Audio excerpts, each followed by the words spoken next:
की छोड़ सतगुरु रामपाल जी परमेश्वर जी की जय हो।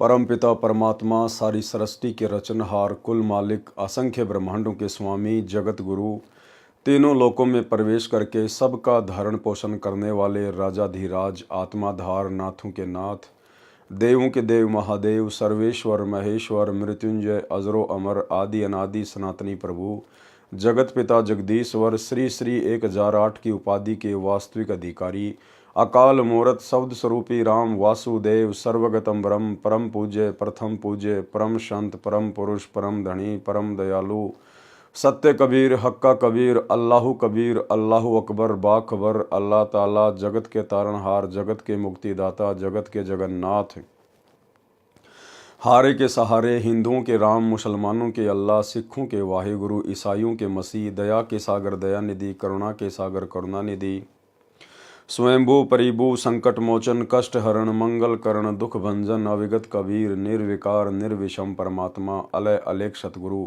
आदि अनादि सतगुरु, असली मर्यादा पुरुषोत्तम, असली राम, असली कृष्ण, असली घनश्याम, असली मुरारी, राजाओं के राजा, महाराजाओं के महाराजा, शहंशाहों के शहंशाह, सम्राटों के सम्राट, भगवानों के भगवान, अल्लाहों के अल्लाह, प्रभुओं के प्रभु, मसीहाओं के मसीह, सच्चे वाहिगुरु, बाबाओं के बाबा, पीरों के पीर, सेठों के सेठ, जगत सेठ, सावड़सा सेठ, सर्वगुण संपन्न, अनंत कोटि कलाओं के स्वामी, अनंत कोटि ब्रह्मांडों के नायक, योगियों में महायोगी, ध्यानियों में महाध्यानी, सिद्धों में परम सिद्ध, ज्ञानियों में तत्व ज्ञानी, ब्रह्म ज्ञानी, महाज्ञानी, परम ज्ञानी, सर्वश्रेष्ठ ज्ञानी, विज्ञानी, युवा कबीर, समरथ कबीर, असमवात, अमित ओजा, सच्चे रहनुमा, करीम अल्लाह, सुभान अल्लाह, दुनिया के अंतिम पैगंबर, 8 सितंबर 1951 से गांव धनाना, जिला सोनीपत, हरियाणा, भारतवर्ष की पावन भूमि पे प्रकट रियल कल की भगवान श्री नारायण साकार हरि, श्री बाबा साहिब शब्द स्वरूपी राम, संत श्रोमणी सतगुरु रामपाल जी परमेश्वर जी के चरण कमल में साध संगति से जुड़े हुए देश विदेश से हम सभी सत्सेवक भाई बहनों का अनंत कोटि दंडवत प्रणाम। सत्साई भाई और बहनों, दया पूज्य गुरुदेव भगवान की, सतगुरु रामपाल जी परमेश्वर जी की, जिनके शुभ आशीर्वाद से, विशेष वीआईपी आशीर्वाद से आप और हम सभी साध संगति से जुड़े हुए सत्सेवक भाई बहन गुरुदेव भगवान के तत्व ज्ञान को आधार बनाकर उन्हीं के आशीर्वाद से दृढ़ता के साथ भक्ति मार्ग पर अपनी आत्मा के कल्याणार्थ हेतु निरंतर आगे बढ़ रहे हैं।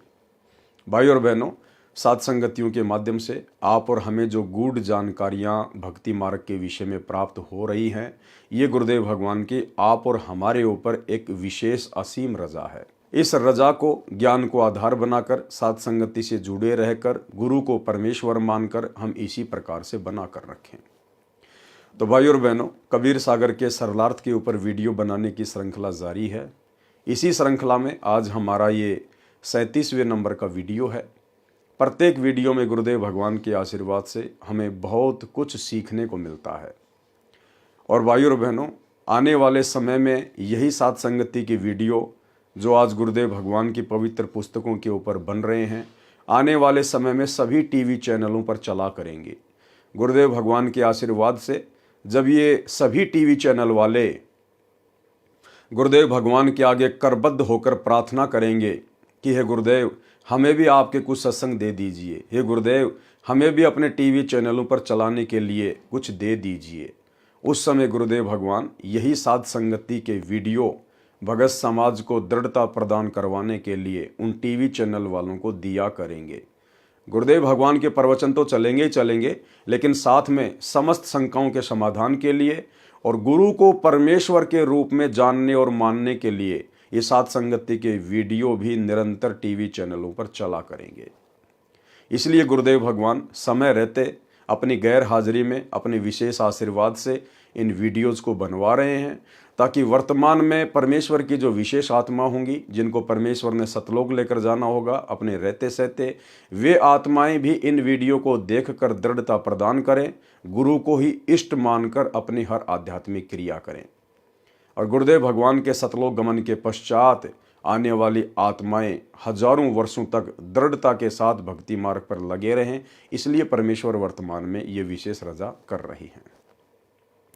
तो भाई और बहनों, अब हम आगे बढ़ते हैं। अध्याय भवतारण बोध का सारांश कबीर सागर का सरलार्थ, पेज नंबर 320। अध्याय भवतारण बोध का सारांश। कबीर सागर में 19वां अध्याय भवतारण बोध पेज नंबर 42 पर है। इस अध्याय में कोई भिन्न ज्ञान नहीं है। इसमें जो जानकारी है वह पहले अध्यायों की है। इसमें परमेश्वर कबीर जी ने धर्मदास के माध्यम से साधक समाज को समझाया है कि साधक को चाहिए कि भक्ति सच्चे मन से करे। क्या कह रहे हैं परमेश्वर? आप और हम सबको शिक्षा दे रहे हैं कि पूर्ण सतगुरु की प्राप्ति के बाद साधक को चाहिए कि भक्ति सच्चे मन से करे। सच्चे मन से भक्ति करने का मतलब है अपने मन में, अपनी नीयत में किसी भी प्रकार का कोई खोट ना रखे।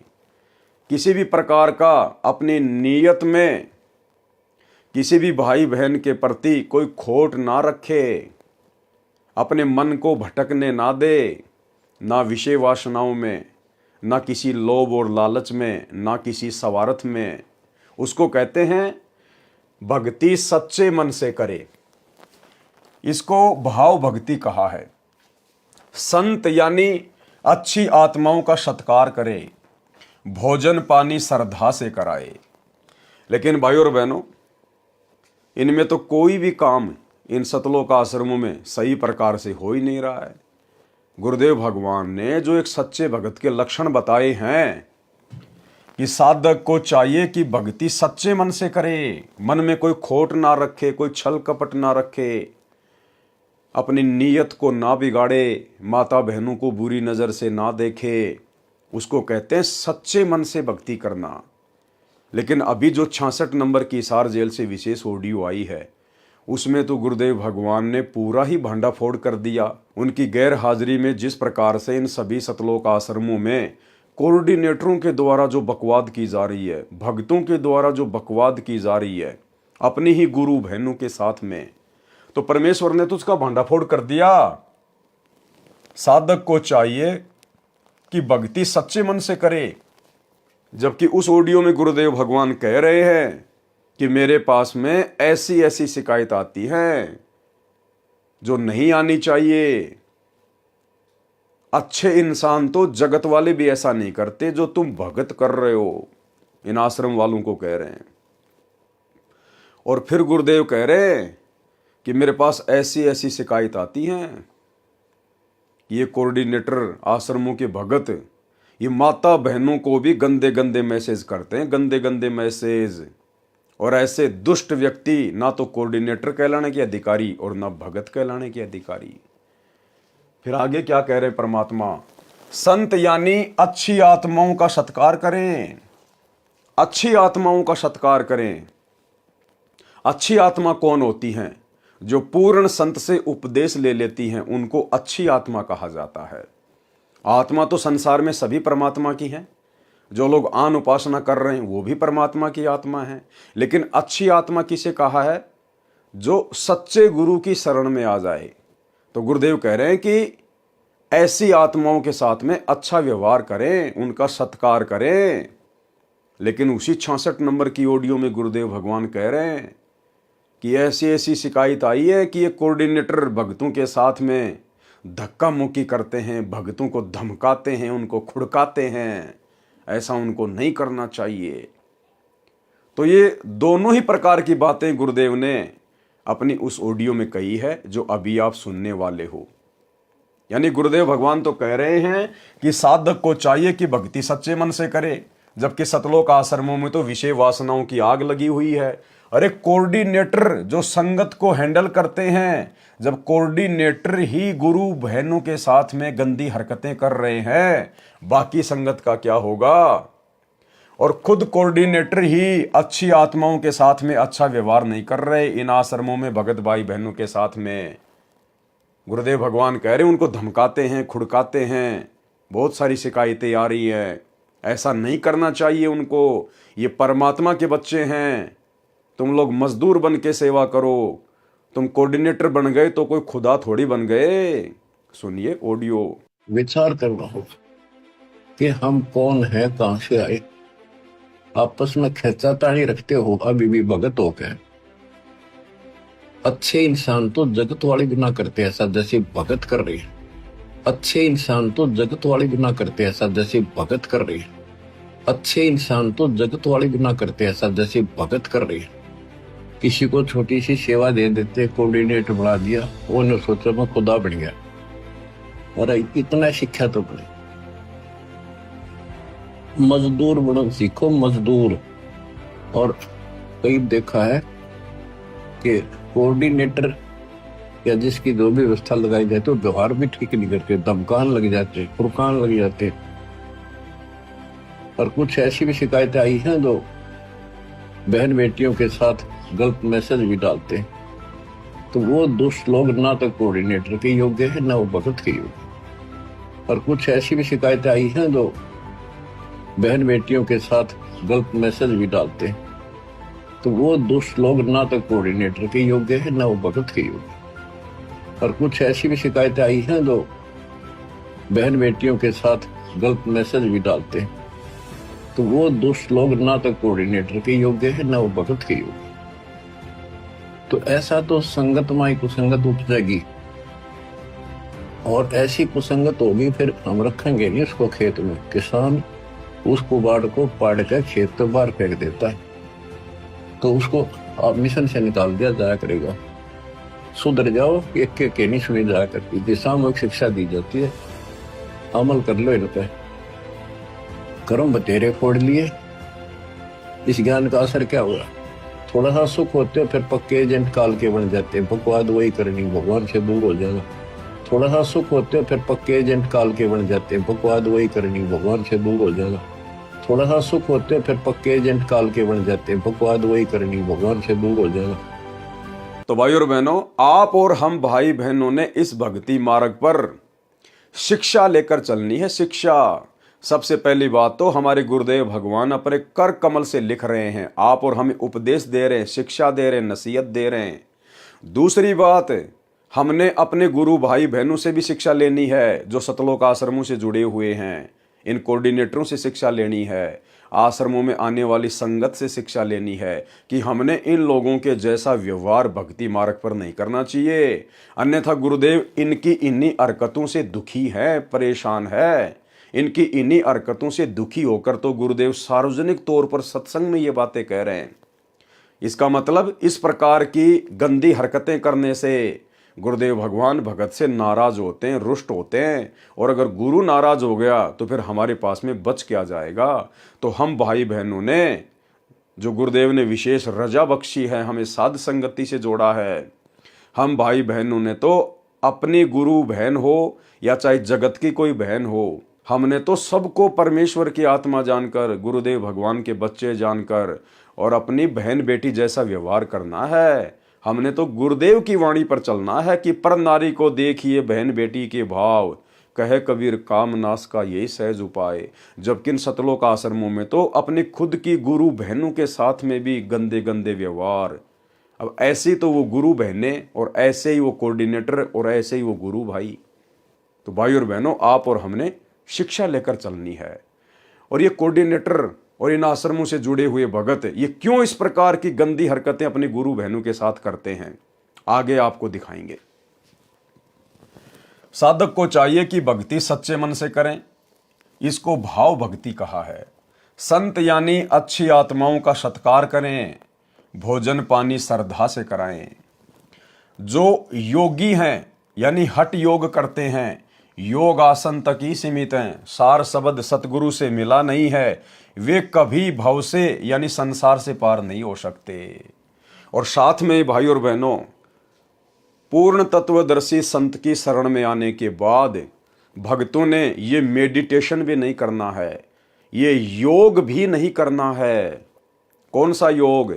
जैसे बाबा रामदेव करता है, बाबा रामदेव लोगों को करवाता है बीमारियां ठीक करवाने के लिए।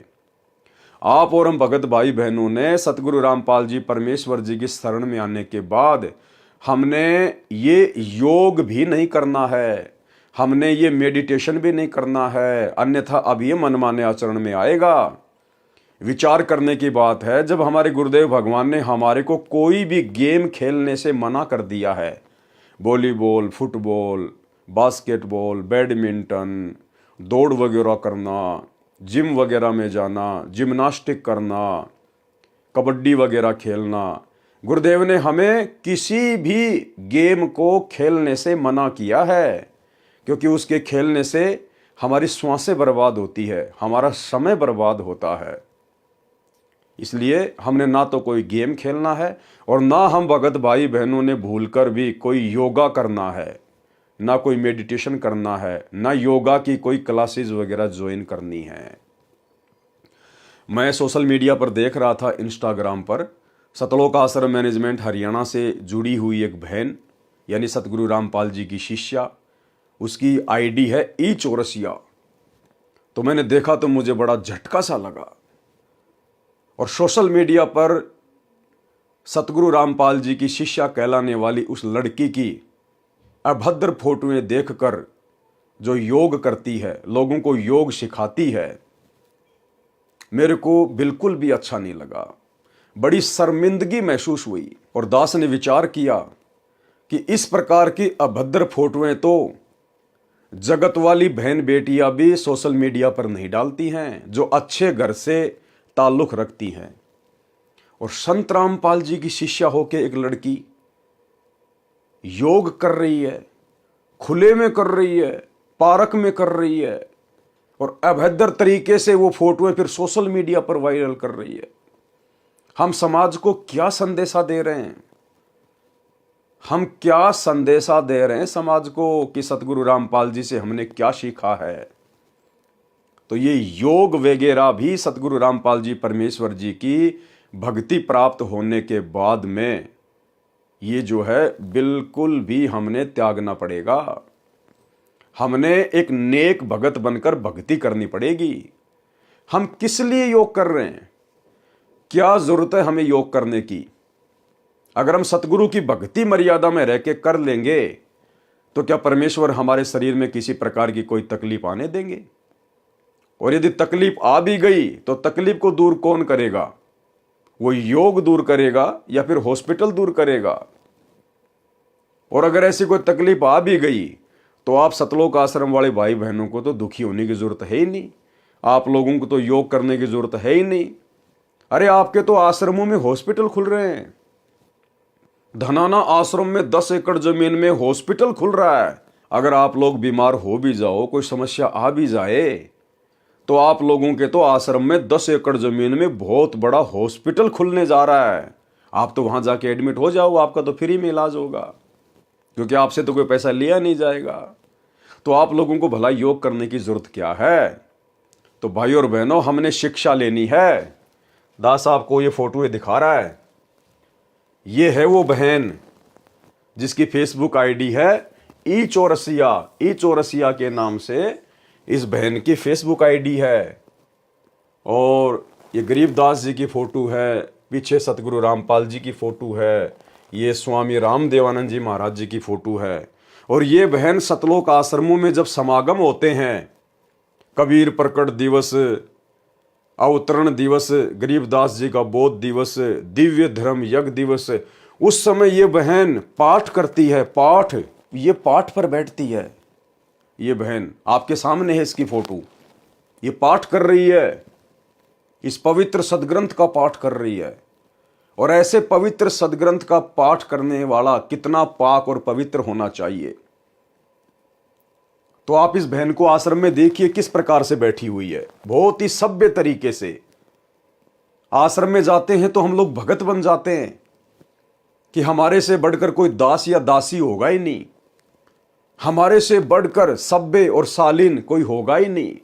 सर पर चुन्नी वगैरह डाल के, बढ़िया ढीले ढीले कपड़े पहन के, नीची नजरें करके हम एक नंबर के भगत बन जाते हैं जब हम आश्रमों में जाते हैं। तो यहां तो ये बहन पाठ कर रही है। और आगे जब मैंने इनकी इंस्टाग्राम आईडी पे देखा, ये देखिए ई चौरसिया। अब देखो ये बहन किस प्रकार से ये अभद्र कपड़े पहनकर, गुरुदेव भगवान ने ये टाइट कपड़े पहनने के लिए माता बहनों को बिल्कुल मना किया है। भगत भाई बहनों को भी टाइट कपड़े पहनने के लिए सबको मना किया है। अब ये बहन देखो सरेआम एक पार्क के अंदर जहां पर सैकड़ों की संख्या में लोग घूमने के लिए आते हैं, और ये किस प्रकार से टाइट कपड़े पहनकर और किस प्रकार से ये योग कर रही है। क्या जरूरी है योग करना? आप भक्ति मार्ग में हो, आप किसी बॉलीवुड की लाइन में नहीं हो, आप किसी फिल्म इंडस्ट्री से जुड़े हुए नहीं हो। समाज में कोई भी व्यक्ति इस बहन को देखेगा तो किस प्रकार से उसके मन में उल्टे उल्टे ख्याल आएंगे। हम क्यों किसी की नीयत को बिगड़ने का मौका दें? हम क्यों किसी के मन में हमारे प्रति उल्टे उल्टे गंदे गंदे विचार लाने का मौका दें? इसीलिए गुरुदेव भगवान ने हमें मना किया है कि जो सत्संगी माता बहनें हैं उन्होंने तो बाजू तक के ब्लाउज या अन्य कोई वस्त्र भी नहीं पहनने। अगर कोई ब्लाउज वगैरह पहनती है या जैसा भी है तो बिल्कुल कोहनी से नीचे तक की उनकी बाजू होनी चाहिए। माता बहनें कोई भी अगर ऊपर कपड़ा पहनती हैं तो उसकी जो बाजुएं हैं वो आपकी जो है वो कोहनी से नीचे तक होनी चाहिए और ढीली ढाली होनी चाहिए। और ये टाइटी वगैरह पहनना, जींस वगैरह पहनना, टाइट कपड़े पहनना गुरुदेव ने माता बहनों को बिल्कुल भी अलाउ नहीं किया है। इसी प्रकार भगत भाइयों को जींस वगैरह पहनना, टाइट कपड़े पहनना बिल्कुल भी अलाउ नहीं है। और ये बहन देखो किस प्रकार से टाइट कपड़े पहनकर, जैसे बॉलीवुड की जो ये एक्ट्रेस होती हैं, ये फिल्मों में टीवी सीरियल में जो लड़कियां काम करती हैं, जो अपना अंग प्रदर्शन करती हैं डायरेक्टर को लुभाने के लिए और अधिक काम प्राप्त करने के लिए, फिल्में प्राप्त करने के लिए, और सरेआम सतगुरु रामपाल जी की शिष्या होकर ये बहन एक पार्क में सार्वजनिक तौर पर किस प्रकार से अपना प्रदर्शन कर रही है। इसको तो बहुत अच्छा लग रहा होगा कि मैं एक योग टीचर हूं, मैं लोगों को योगा सिखाती हूं। अरे हमें गुरुदेव ने भक्ति सिखाई है। हमें गुरुदेव ने जो भक्ति सिखाई है हमने उसको मर्यादा में रह के करना है। ये अभद्र हरकतों में आता है, ये गंदी हरकतों में आता है। संत रामपाल जी की शिष्या होने के बावजूद आम सांसारिक माता बहनें जो गुरुदेव के ज्ञान से अपरिचित हैं वो जो मर्जी करें, हमें उनसे कोई लेना देना नहीं है। लेकिन जब हमारी खुद की माता बहनें इस प्रकार की हरकतें करती हुई नजर आती हैं और फिर सोशल मीडिया पर उन फोटो को वायरल करती है तो भाई हमारा सर शर्म के मारे नीचे झुक जाता है। तो हम जो साथ संगति से जुड़े हुए भाई बहन है ना, आप और हमने भूलकर भी ये योग वगैरह नहीं करने हैं। हमने अपने गुरुदेव की भक्ति पर विश्वास करना है। परमेश्वर हमें ऐसी कोई बीमारी लगने नहीं देंगे, हमें ऐसी कोई तकलीफ परमात्मा आने नहीं देगा यदि मर्यादा में रह के भक्ति करेंगे तो ये देखिए किस प्रकार की बेहुदी और घटिया हरकतें संत रामपाल जी की शिष्या होने के बाद क्या ज्ञान समझा इन्होंने। ये देखिए ई चौरसिया, ये इनकी दूसरी फोटो है। अब देखो भाई और बहनों, अब इस बहन के आगे पीछे से सैकड़ों लोग पार्क में घूमते हैं, आते हैं, कोई देख रहा है, कोई क्या बोल रहा होगा, कोई क्या कर रहा होगा। इस सार्वजनिक तौर पर इस प्रकार की हरकतें करना क्या जरूरी है? क्या शोभा देता है? अरे अगर योग भी आपको करना है, यदि आपको अपने गुरुदेव की आज्ञा का पालन नहीं करना है, आपने यदि भक्ति मर्यादा में रह के नहीं करनी है, आपको यदि विश्वास नहीं है भक्ति पर, तो अपने घर पर एक बंद कमरे में कर लीजिए जो भी आपने करना है। ये संत रामपाल जी के भगत बनकर फिर इस प्रकार की बेहुदा हरकतें, बेहुदा इस प्रकार की एक्टिंग, ये सार्वजनिक तौर पर गार्डन में जाकर, पार्कों में जाकर क्यों करते हो आप लोग? क्यों अपने गुरुदेव भगवान को शर्मिंदा करते हो? तो ये माता बहनों को शोभा नहीं देता है, बिल्कुल शोभा नहीं देता माता बहनों को। ये आने वाले समय में आप और हम सब ने एक शिक्षा लेनी है। आने वाले समय में भगत भाई बहनों ने शिक्षा लेनी है। हमने इस प्रकार की बेहुदा हरकतें बिल्कुल भी नहीं करनी है। ये योगा फोगा वगैरह हमने कुछ नहीं करने हैं। ये एक फोटो और है इस बहन की। बताओ, आप लोगों को दिखाते हुए भी मुझे शर्म आ रही है। आप लोगों को दिखाते हुए भी मुझे शर्म आ रही है किस प्रकार से अपने पैरों को कर रखा है। टाइट कपड़ा पहन के, टाइटी पहन के किस प्रकार से अपने दोनों पैरों को फैला रखा है और फिर सोशल मीडिया पर डाली जा रही है। अब लोग इन फोटो को देखेंगे तो वो लोग किस भाव से देखेंगे? उनके मन में गंदे विचार आएंगे या फिर अच्छे विचार उत्पन्न होंगे? अब बताओ फिर उन कोऑर्डिनेटरों का क्या दोष? सतलोक आश्रमों के कोऑर्डिनेटरों का क्या दोष? उन भक्तों का क्या दोष जिनके विषय में गुरुदेव कह रहे हैं कि अपनी गुरु बहनों को गंदे गंदे मैसेज भेजते हैं? जब हमारी गुरु बहनें इस प्रकार की गंदी गंदी हरकतें करेंगी, इस प्रकार के ये गंदे गंदे पोज अपने मोबाइल से फोटो खींच के सोशल मीडिया पे डालेंगी, तो भगत भाई क्या करेंगे फिर? ये कामदेव तो इन आश्रमों में बैठा ही है, फिर और क्या करेगा बताइए? इसलिए गुरुदेव भगवान ने दुखी होकर सार्वजनिक तौर पर हिसार जेल से आने वाली ऑडियो नंबर 66 में इन सब बातों का जिक्र करना पड़ा कि अभी तो तुम भक्ति के निकट भी नहीं हो, अभी तो भक्ति के निकट भी नहीं हो, और अच्छे इंसान तो जगत वाले भी ऐसा नहीं करते जैसा तुम भगत कर रहे हो।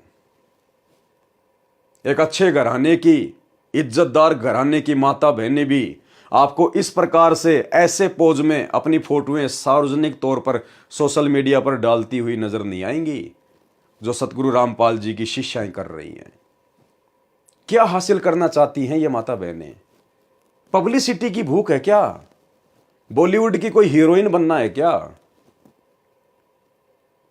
भाई और बहनों, साध संगति से जो माता बहनें जुड़ी हुई हैं, उन माता बहनों को यदि कोई 100 करोड़ रुपए का भी ऑफर करे ना, 100 करोड़ रुपए का ऑफर, कि आपको 100 करोड़ रुपए दिए जाएंगे या आपको भारत देश का प्रधानमंत्री बना दिया जाएगा, आपको इंद्र का राज्य दे दिया जाएगा, आपको 21 ब्रह्मांड का स्वामी बना दिया जाएगा, आप साथ संगति से जुड़ी हुई माता बहनें हमें एक पोज ऐसा दे दो, एक। वो माता बहनें क्या करेंगे पता है? थू, उसी समय 5 बार थूकेंगी और बोलेंगे भैया पानी पीना तो पी लीजिए, भंडारा करना तो कर लीजिए, अन्यथा यहां से चलते बनिए। आप अपनी गंदी जुबान से ऐसी बातें हमारे घर में दोबारा ना बोलिए। हमारा घर आश्रम है, हमारे आश्रम में इस प्रकार की बातें भी शोभा नहीं देती हैं। ये गंदे कर्म करना तो बहुत दूर की बात है। तो भाई और बहनों, ये विचारणीय विषय है, विचारणीय विषय। इसलिए सतगुरु रामपाल जी भगवान हिसार जेल से आने वाली ऑडियो में दुखी मन से, दुखी आवाज में रोते हुए सत्संग कर रहे हैं कि मैं रोवत हूं सृष्टि को, ये सृष्टि रोवे मोहे, और गरीब दास इस वियोग को समझ न सकता कोई। कि सतगुरु हमें क्या बनाने आए हैं, हमें क्या अनमोल वस्तु प्राप्त हो गई है, सतगुरु ने हमें क्या कीमती वस्तु दे दी है, हमारा टारगेट क्या होना चाहिए? ये पब्लिसिटी प्राप्त करना या फिर योग टीचर बनकर दुनिया भर के अवार्ड जीतने हैं, या फिर ये फिगर वगैरह मेंटेन रखना है, अपने शरीर को मेंटेन रखना? कितने दिन मेंटेन रखोगे?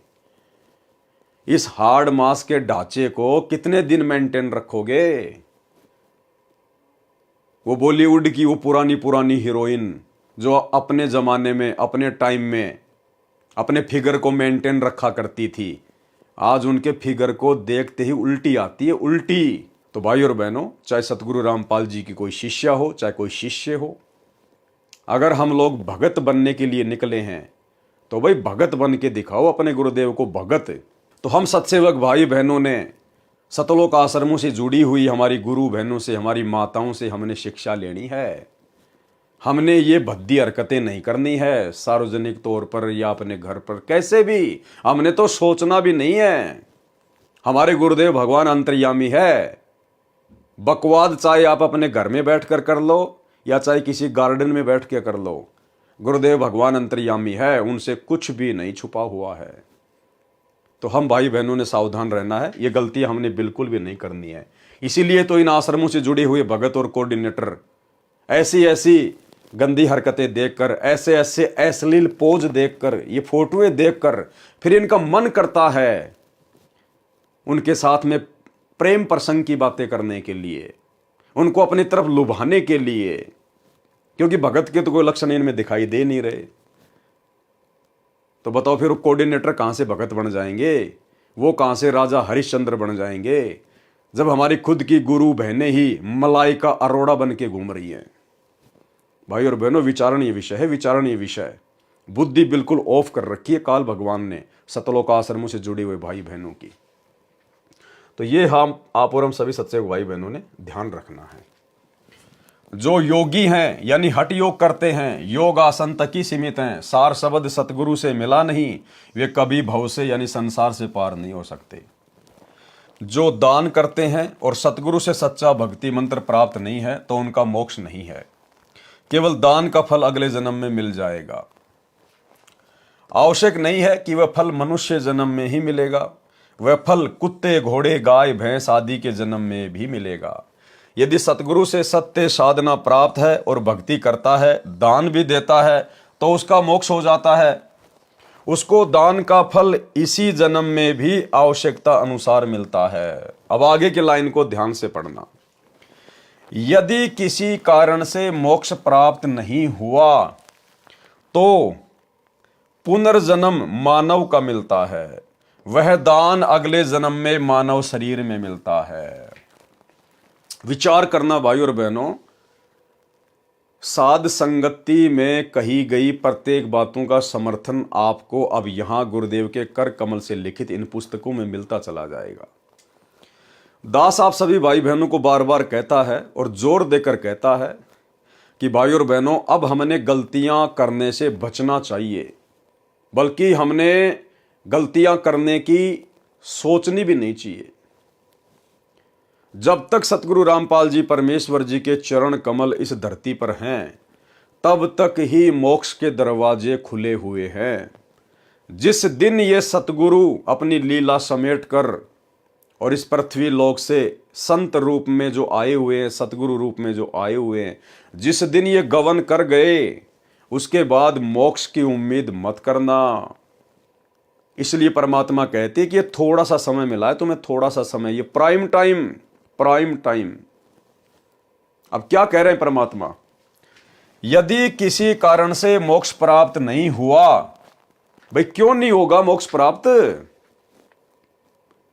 जिन भाई बहनों को यह शंका है कि ये पवन दास तो ऐसे ही अंट संट बोलता है, अरे गुरुजी ने कह रखा है ये भक्ति मार्ग हजारों साल तक चलेगा, हजारों साल तक, और 1000 साल तक आत्माएं मोक्ष प्राप्त करेंगी।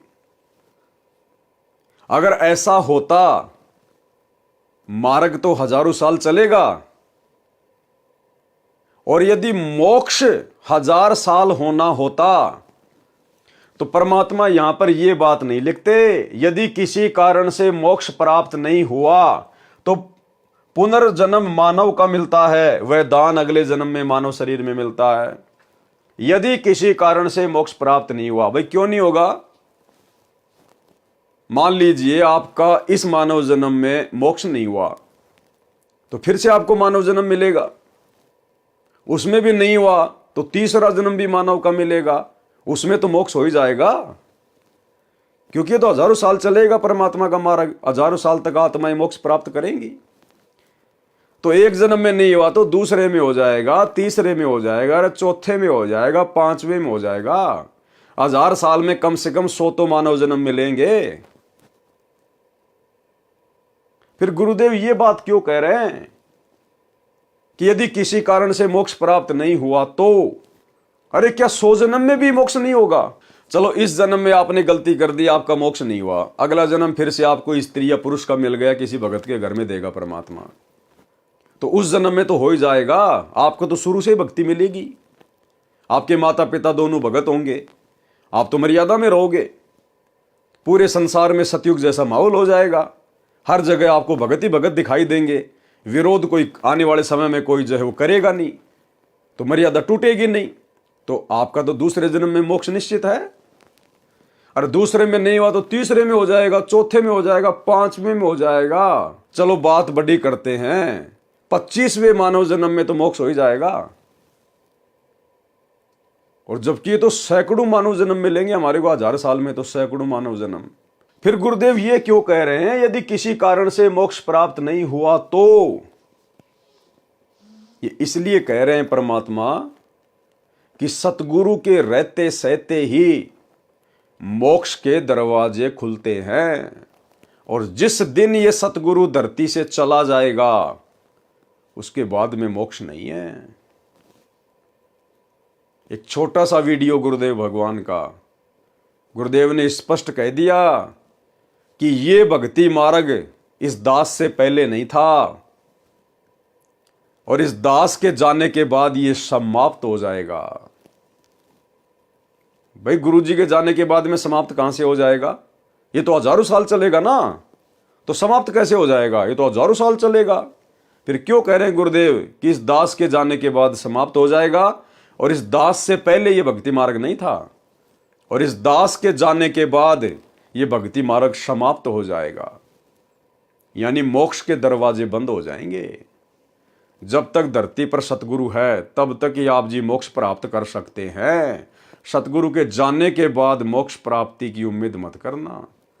फिर कोई यहां मर्यादा में रहने वाला नहीं है, फिर किसी को सतगुरु का कोई भय नहीं होगा। आज मात्र 10 साल के लिए सतगुरु जेल में जाके बैठे, मात्र 10 साल के लिए 20 साल तक ज्ञान दिया और परीक्षा लेने के लिए मात्र 10 साल से जेल में बैठे हैं। ना जाने कितनी सैकड़ों मर्यादा तोड़ दी गई हैं, बड़ी बड़ी गलतियां कर दी गई है बड़े बड़े भक्तों के द्वारा।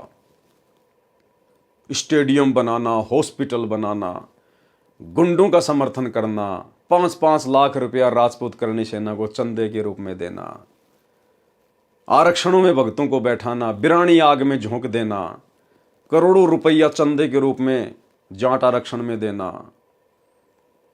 लोगों के लिए बसें चलाना, एम्बुलेंस चलाना, भक्तों से रोड़े ठीक करवाना, आश्रमों में देह दान करवाना, रक्तदान करवाना, दोगली राजनीति करना, कभी कांग्रेस की गोद में बैठना, कभी बीजेपी की गोद में बैठना, हिंदू मुसलमानों के बीच में नफरत पैदा करने के लिए बजरंग दल वालों की गोद में जाके बैठ जाना, बांग्लादेश के मुसलमानों के खिलाफ।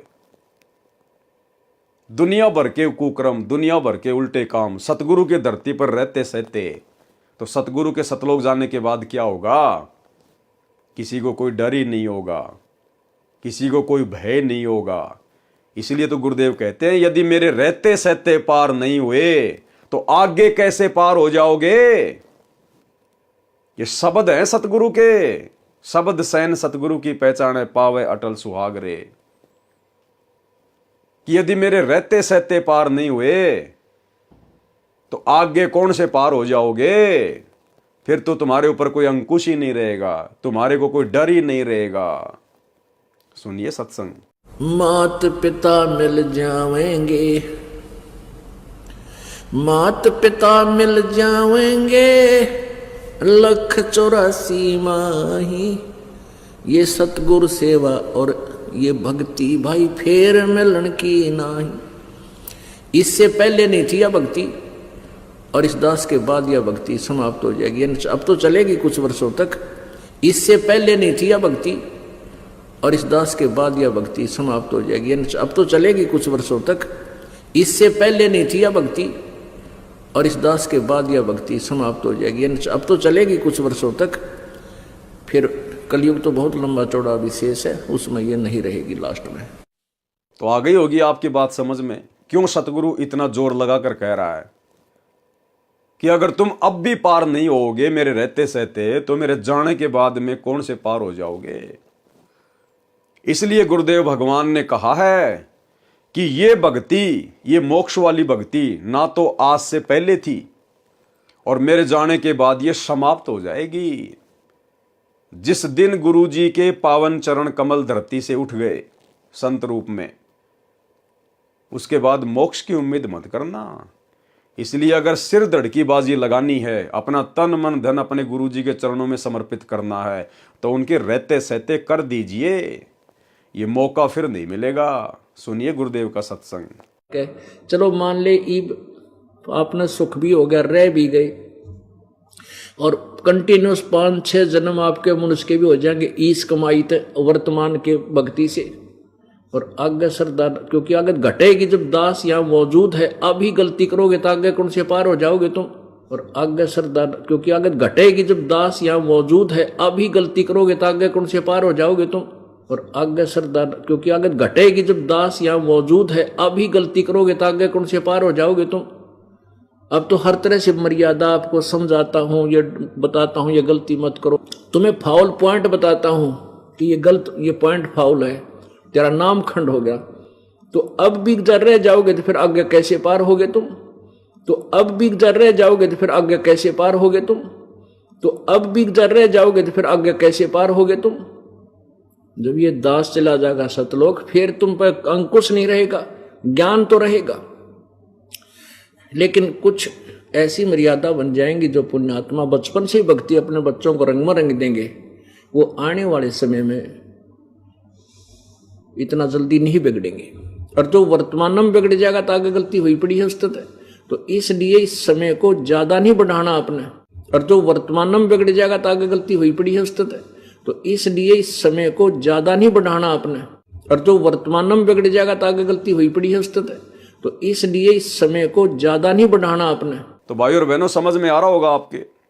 इसलिए यहां परमात्मा कह रहे हैं कि ये ना सोचना कि हजारों साल ये मार्ग चलेगा तो हजारों साल तक तुम पार भी होते जाओगे। हजारों साल केवल गुरु जी का भक्ति मार्ग चलेगा, हजारों साल मोक्ष प्राप्त नहीं होगा। और इसी लाइन को गुरुदेव ने अपने सत्संग में भी कह दिया स्पष्ट तौर पर, यदि किसी कारण से मोक्ष प्राप्त नहीं हुआ तो क्या होगा, पुनर्जन्म मानव का मिलता है, यानी मनुष्य जन्म मिलते रहेंगे। और वो जो दान जो तुम आज कर रहे हो ना, ज्योति पाठ वगैरह, ये फिर तुम्हें उन मनुष्य शरीरों में मिलता रहेगा। एक छोटा सा सत्संग गुरुदेव का इसी टॉपिक पर कि यदि तुम रह गए, तुम पार ना हो पाए इस समय, तो तुम्हारे को मनुष्य जन्म मिलेंगे, मनुष्य जन्म। और जब तक दूसरा कलयुग नहीं आ जाएगा, जब तक दूसरे कलयुग की पिछली पीढ़ी नहीं आ जाएगी, तब तक तुम्हें केवल मनुष्य जन्म मिलेंगे। गुरुदेव ने ये नहीं कहा कि अगर किसी कारण से तुम्हारा ये जन्म अगर रह गया, तुम मोक्ष प्राप्त नहीं कर पाए, तो अगले जन्म में मोक्ष हो जाएगा या उससे अगले जन्म में मोक्ष हो जाएगा। नहीं, गुरुदेव कह रहे हैं यदि किसी कारण से तुम पार नहीं हो पाए तो फिर तुम्हें मनुष्य जन्म मिलते जाएंगे, सतयुग में, त्रेता में, द्वापर में। फिर जब यही समय आएगा, फिर कहीं जाकर बात बनेगी। तो ये सत्संग सुन लीजिए और ध्यान से विचार कर लीजिएगा। यदि मोक्ष प्राप्त करना है तो अपने इसी जीवन को, इसी मनुष्य जन्म को गुरुदेव के चरणों में हर प्रकार से समर्पित कर दीजिएगा। सुनिए सत्संग। और बाकी रही बात जो पुण्य की, किसी के पास कार है, कोठी है, पैसा है, उसने पिछले जन्म में धर्म घना किया हुआ है, दान किया हुआ है। और जिसको ये भक्ति प्राप्त हुई है और उसके पास धन नहीं है, गरीब व्यक्ति है, निर्धन है, उसने पिछले जन्म में दान नहीं किया। केवल दान का डिफरेंस है, ये कोई बड़ी बात नहीं बताई परमात्मा ने। लेकिन अब अपने सारे ज्ञान न समझ कर प्रॉपरली दान भी करे और नाम भी श्रवण करे। इस बात ने याद रखे कि पार होने तो उद्देश्य है अपना, सतलोक चलने का उद्देश्य तो है ही है। किसी कारण से पैर फिसल भी जावे और ना जाने पाओगे तो कम से कम नेक्स्ट जन्म हो भी गया आपके, जब तक ये फिर सतयुग कलयुग आएगा, तब तक कम से कम रोटी की समस्या तो हल हो ही पाओगे आप। इस दृष्टिकोण से भी आपने दान करना चाहिए। किसी कारण से पैर फिसल भी जावे और ना जाने पाओगे तो कम से कम नेक्स्ट जन्म हो भी गया आपके, जब तक ये फिर सतयुग कलयुग आएगा, तब तक कम से कम रोटी की समस्या तो हल हो ही पाओगे आप। इस दृष्टिकोण से भी आपने दान करना चाहिए। तो भाई और बहनों, सत्संग सुन के समझ में आ गया होगा आपके कि मोक्ष नहीं मिलेगा अगर गुरुदेव के रहते सहते पार नहीं हुए, तो अगले जन्मों में फिर मोक्ष नहीं मिलेगा, फिर मनुष्य जन्म मिलेंगे और ये दान धर्म तुम्हें मिलता रहेगा। ये मोक्ष का नंबर तो फिर दोबारा से कलयुग की पिछली पीढ़ी में आएगा। इसलिए अगर बात समझ में आई है तो भाई साथ संगति से जुड़ जाओ। साथ संगति से जुड़ने की कोई फीस नहीं है, कोई पैसा नहीं है। यहाँ तुम्हारे से ज्योति पाठ का और दान का पैसा नहीं लिया जाता। ये सात संगति में किसी के पीले पर्चे नहीं निकाले जाते। यहाँ तो ज्ञान आधार से चर्चा होती है, भक्ति होती है, भक्ति।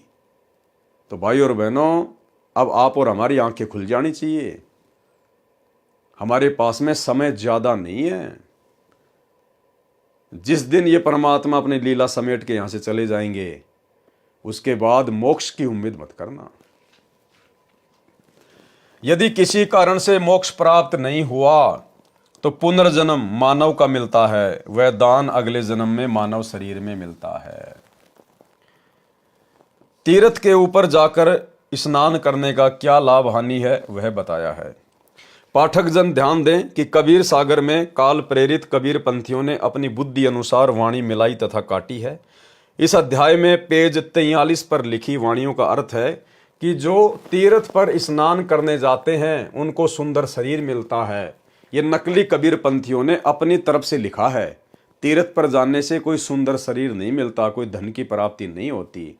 ये नकलियों ने काल प्रेरणा से जीव आत्माओं को भक्ति से भटकाने के लिए मिलावट की है। वो मिलावट बता रहे हैं गुरुदेव कि जो तीर्थ पर स्नान करने जाते हैं उनको सुंदर शरीर मिलता है, ऊंचे कुल में ब्राह्मण क्षत्रिय के घर में जन्म होता है। यह बिल्कुल गलत है।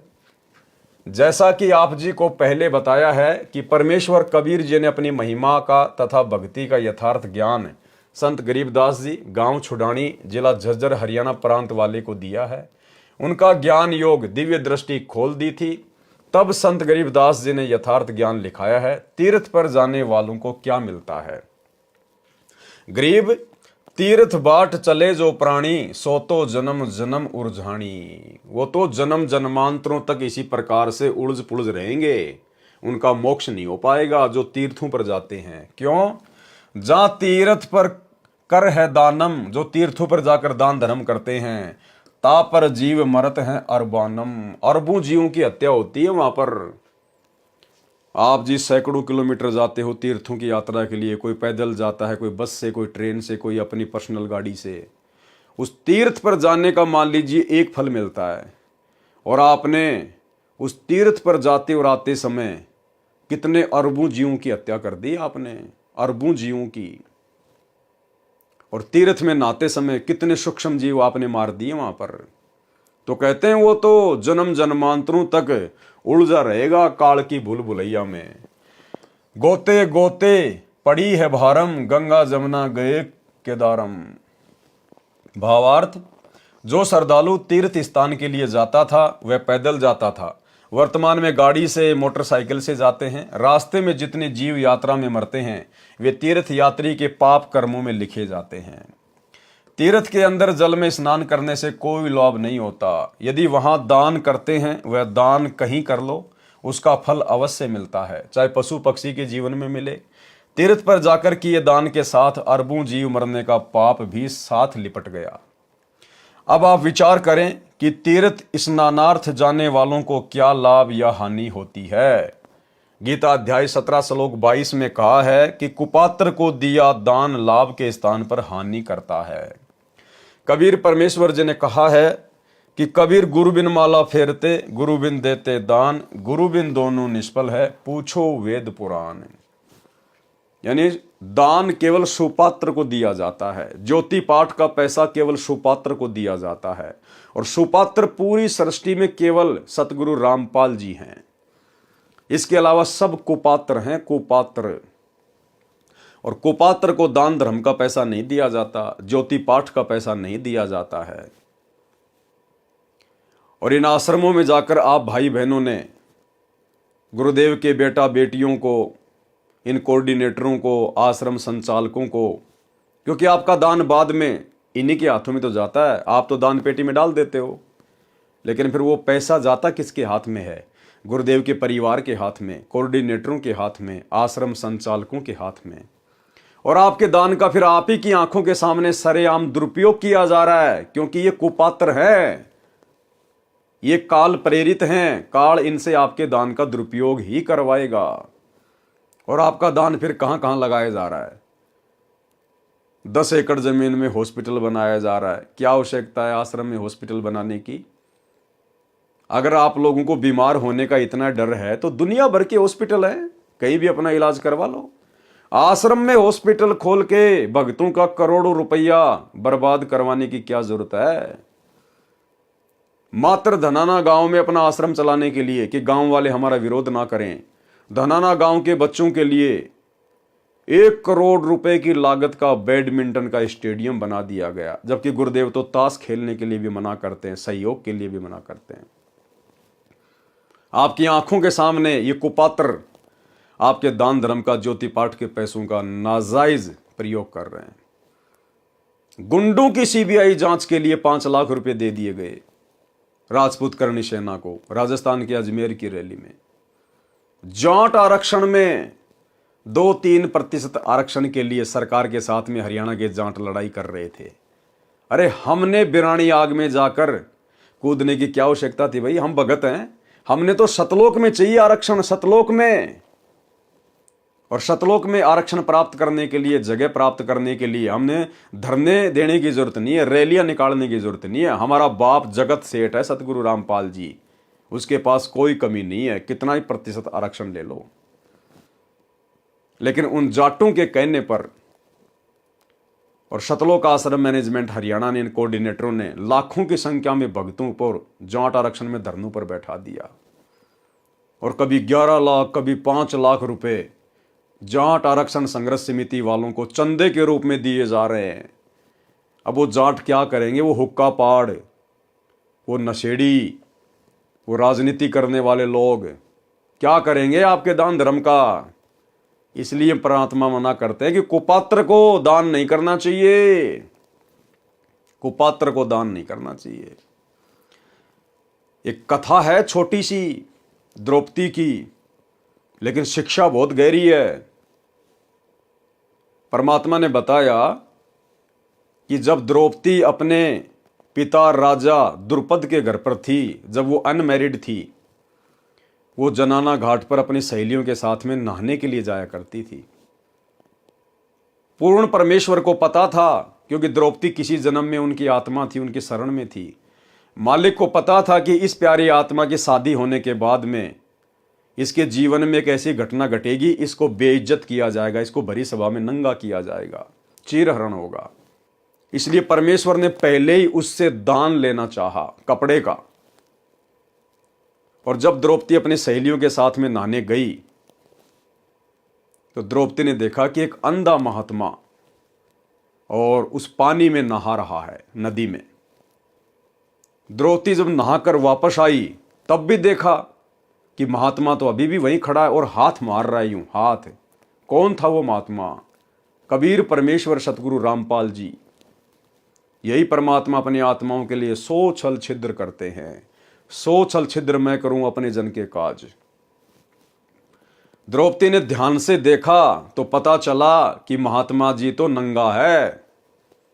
नहाते समय इसका जो वस्त्र है वो पानी में बह गया और ये तो शर्म के मारे बाहर नहीं आ रहा। और भाई अगर ये नदी में गहरा चला गया तो डूब भी सकता है। तो द्रौपदी ने क्या किया? अपनी खुद की साड़ी फाड़ी, छोटे छोटे टुकड़े किए ताकि महात्मा जी के हाथ में ये साड़ी का टुकड़ा लग जाए, अपने शरीर पर बांधकर पानी से बाहर आ जाए। गुरुदेव भगवान ने बताया कि द्रौपदी ने 7-8 टुकड़े अपनी साड़ी से फाड़ फाड़ के और महात्मा को देना चाहा, उस पानी में छोड़ा, लेकिन महात्मा जी के हाथ वो टुकड़े नहीं लगे। वो 7-8 टुकड़े द्रौपदी की साड़ी के अंधे महात्मा के रूप में जो कबीर परमात्मा लीला कर रहे थे उनके हाथ में नहीं लगे। भाई वो तो परमात्मा था, वो तो एक ही टुकड़े को अपने हाथ में पकड़ सकता था, लेकिन जानबूझ के परमात्मा ने आज हम पिछली पीढ़ी वाले भक्तों को दान की महत्वता को समझाने के लिए वो लीला की। 7-8 टुकड़े पानी में बह गए, महात्मा जी के हाथ नहीं लगे। अंत में द्रौपदी ने फिर अपनी साड़ी का एक टुकड़ा पाड़ा और एक लंबी सी एक लकड़ी के सहारे महात्मा जी के हाथ के पास कर दिया। महात्मा जी हाथ मार ही रहे थे, तुरंत कपड़ा पकड़ लिया और अपने गुप्तांग के ऊपर बांधकर और बाहर आ गए और कहा, बेटी जिस प्रकार आज तूने मेरी इज्जत रखी है ऐसे भगवान एक दिन तेरी भी इज्जत रखे। फिर गुरुदेव ने क्या कहा उस सत्संग में, जो मुख्य बात है, मुख्य पॉइंट है कि पुण्यात्माओं, द्रौपदी ने 7-8 टुकड़े अपनी साड़ी के तोड़ तोड़ के, फाड़ फाड़ के महाराज जी को दिए, लेकिन महाराज जी को जो एक टुकड़ा उनके हाथ में लगा, जो एक टुकड़ा साड़ी का महात्मा के हाथ लगा, उस एक टुकड़े के प्रतिफल में और आगे चलकर परमात्मा ने द्रौपदी का चीर बढ़ाया था। केवल एक टुकड़े के प्रतिफल में, वो एक टुकड़ा ही महात्मा जी के हाथ लगा था और उसी दान के प्रतिफल में फिर द्रौपदी का चीर बढ़ाया था, ना कि वो 7-8 टुकड़े जो महात्मा जी के पास से बह गए लेकिन हाथ नहीं आए, उनके प्रतिफल में नहीं। अरे द्रौपदी ने तो 7-8 टुकड़े भी अपनी साड़ी से फाड़ के फेंके थे, वो भी तो दान ही किया था द्रौपदी ने। लेकिन गुरुदेव कह रहे हैं कि वो जो 7-8 टुकड़े जो उस महात्मा के हाथ नहीं लगे, उनका कोई फल नहीं मिला, उस एक टुकड़े के प्रतिफल में उसकी साड़ी बढ़ाई।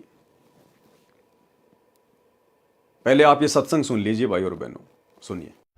धर्म बिना धापे नहीं ये प्राणी प्रपंच, आस बिरानी क्यों कर रत्न दिया हो तो संच। यदि पहले दान किया तो आज मिलेगा, अन्यथा चाहे सिर पटक ले, चाहे कितने किसी प्रकार की तू अन्य साधना कर ले। हाँ, ये मान लीजिए तेरे भाग्य में नहीं है, पूर्व में दान नहीं कर पाया, तो अब आपको तरीका बताया जा रहा है, ऐसे कीजिए। प्रमाण है कि जैसे द्रौपदी ने उसी जन्म में एक अंधे महात्मा को एक बिल्हाता अर्थात 8-9 इंच का एक कपड़ा लंगोट टाइप, कोपीन टाइप बना के पाड़ के दिया था। यानी वैसे तो उसने लगभग सारी साड़ी पाड़ के डाल दी थी नदी में। अंधा महात्मा था, हाथ नहीं लग गया, वह एक लकड़ी के लपेट के उसके हाथ के लगा दिया। अर्थात उस इतने के कपड़े का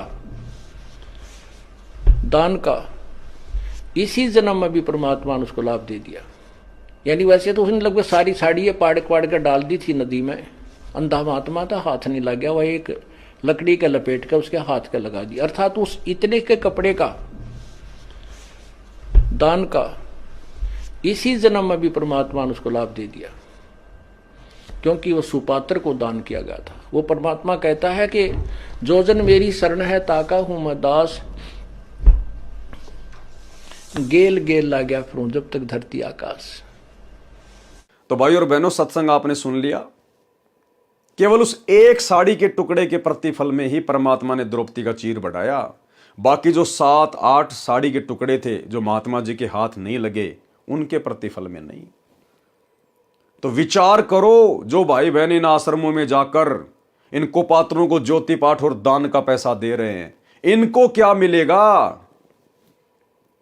आपके पूज्य गुरुदेव भगवान तो हिसार जेल में बैठे हैं, परीक्षा का समय, और उनको तो 2 टाइम का खाना सरकार दे रही है, 2 जोड़ी कपड़े शरीर पर पहनने के लिए उनको सरकार दे रही है, छोटी मोटी जो भी सुविधा है उनको सरकार दे रही है। ये तुम्हारे दान धर्म का अरबों खरबों रुपया कहां जा रहा है?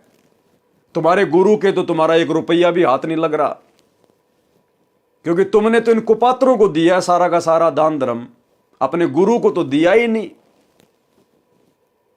तुम्हारे गुरु के हाथ तो तुम्हारा दान लगा ही नहीं। अरे तुम्हारा वर्तमान में 2014 बरवाला कांड के बाद से ज्योति पाठ और दान का पैसा तो द्रौपदी के उन साड़ी के टुकड़ों की तरह महात्मा जी के पास से होके गुजर रहे हैं, महात्मा जी के हाथ नहीं लग रहे। तुम्हें क्या मिलेगा?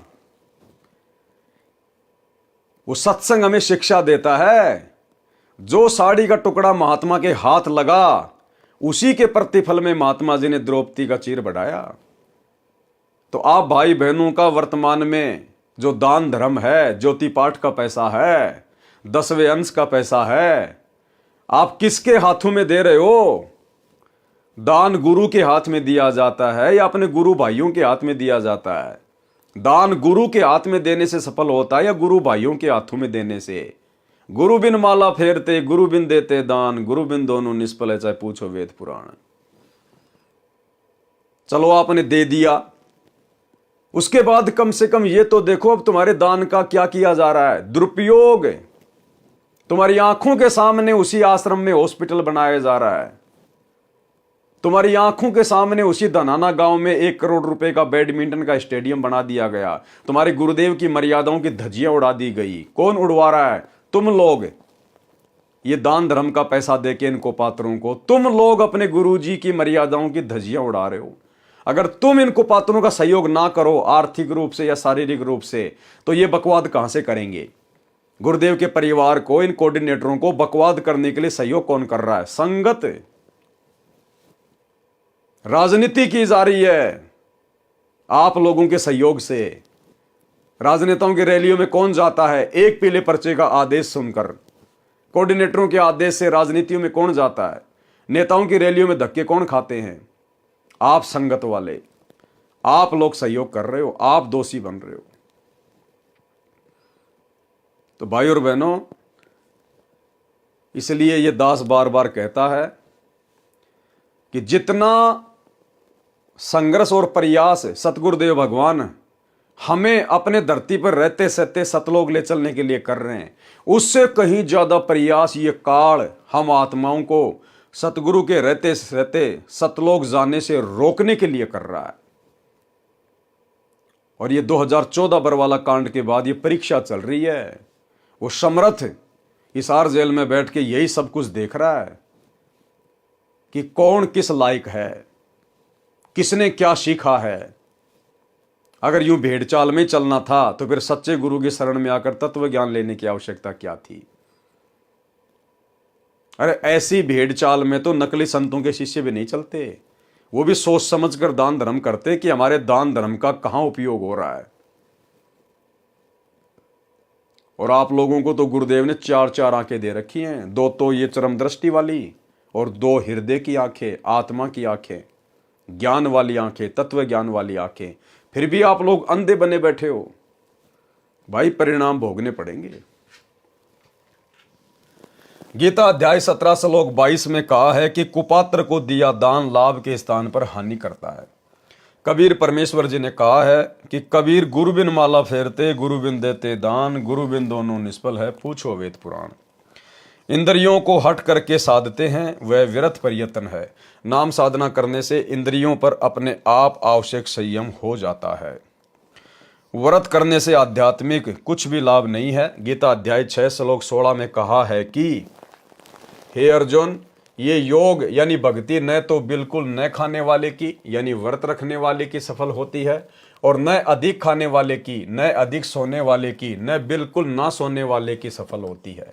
सूक्ष्म वेद यानी कबीर परमेश्वर जी की वाणी में कहा है कि गरीबदास जी ने कहा है कि मुझे मेरे सतगुरु कबीर जी ने बताया है कि गरीब प्रथम अंजल संयम राखै, योग युगत सब सतगुरु वाखै। यानी भगत को खाने के ऊपर संयम रखना चाहिए।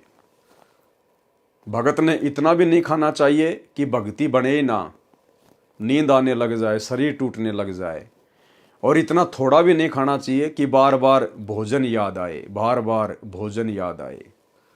तो गुरुदेव भगवान कहते प्रथम अंजल संयम राखे। हम भगत भाई बहनों ने, हमें जो भंडारा मिलता है अपने घर पर या कहीं पर भी, हमने संयमित होकर खाना है। भोजन ज़्यादा स्वादिष्ट है या कोई मिठाई वगैरह है या अन्य कोई वस्तु है जिसमें आनंद आ रहा खाने में, तो ये नहीं कि खाए जाओ खाए जाओ खाए जाओ। परमात्मा कहते प्रथम अंजल संयम राखै। आपने संयमित रहना है, संयमित। भक्ति को अधिक महत्व देना है। गरीब प्रथम अंजल संयम राखै, योग युगत सब सतगुरु बाखै। भावार्थ, अन्न तथा जल को सीमित खावें, न अधिक और न कम। ये भक्ति की विधि मेरे सतगुरु बताते हैं। तीनों देवताओं तथा ब्रह्म साधना का फल। यदि आप विष्णु जी की भक्ति करते हो और उसी को कर्ता मानते हो तो आप विष्णु विष्णु का नाम जाप करके विष्णु जी के लोक में चले जाओगे। अपना पुण्य समाप्त करके फिर पृथ्वी पर जन्म पाओगे। एक दिन विष्णु जी की भी मृत्यु होगी। इसलिए श्री विष्णु जी की भक्ति से गीता अध्याय 18 श्लोक 62 तथा अध्याय 15 श्लोक 4 वाली मुक्ति वह सनातन स्थान प्राप्त नहीं हो सकता। कबीर हरि नाम विष्णु का होई, विष्णु विष्णु जपे जो कोई। जो विष्णु को करता बतलावे, कहो जीव कैसे मुक्ति फल पावे। बहुत प्रीति से विष्णु ध्यावे, सो जीव विष्णुपुरी में जावे। विष्णुपुरी में निर्भय नाही, फिर के डार दे भूमाही। जब मरे विष्णु मुरारी, कहाँ रहेंगे विष्णु के पुजारी। ये फल विष्णु भक्ति का भाई, सतगुरु मिले तो मुक्ति पाई। इसी प्रकार ब्रह्मा जी का पुजारी ब्रह्मा जी के लोक में ब्रह्मपुरी में, तथा शिव जी का पुजारी शिव लोक में, तथा ब्रह्म यानी काल का पुजारी ब्रह्म लोक में जाता है। गीता अध्याय 8 श्लोक 16 में स्पष्ट किया है कि ब्रह्म लोक पर्यंत सब लोकों में गए साधक जन्म मरण में रहते हैं, वे पुनः लौटकर पृथ्वी के ऊपर आते हैं। इनसे भी गीता अध्याय 15 श्लोक 4 तथा अध्याय 18 श्लोक 62 वाली मुक्ति नहीं मिली, जहां जाने के पश्चात साधक फिर लौटकर संसार में नहीं आते।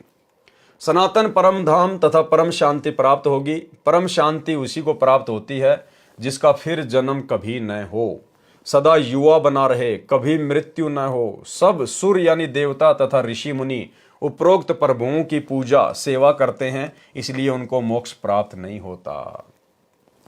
ध्रुव प्रहलाद ने भी विष्णु की भक्ति की, उनका भी जन्म मरण रहेगा। 4 मुक्तियों की जानकारी बताई है। क्या कह रहे हैं भाई और बहनों? ध्रुव प्रहलाद ने भी विष्णु की भक्ति की, उनका भी जन्म मरण रहेगा। ध्रुव और प्रहलाद, आज गुरुदेव भगवान हमें उन आत्माओं के उदाहरण देते हैं भक्ति मार्ग पर दृढ़ता के लिए। और भाई और बहनों, वो ध्रुव प्रहलाद भी जन्म मरण में रहेंगे, जन्म मरण में। इस पिछली पीढ़ी में उनका भी उद्धार नहीं है, उनका भी मोक्ष नहीं है।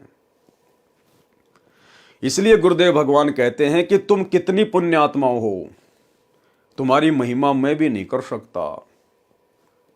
ब्रह्मा विष्णु महेश भी तुम्हारे नाखून के बराबर नहीं है भक्ति और पुण्य के मामले में, क्योंकि आप और हम भाई बहन ये सारे दुख, ये सारे जन्म, ये सारे संकट, सारी प्रोसीजर को पार कर चुके हैं।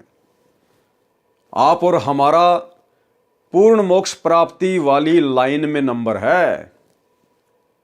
और यदि इस जन्म को हमने बर्बाद कर दिया, गुरु के रहते सहते यदि हम पार नहीं हो पाए, और पार क्यों नहीं हो पाएंगे? अपनी कमजोरी से नहीं हो पाएंगे।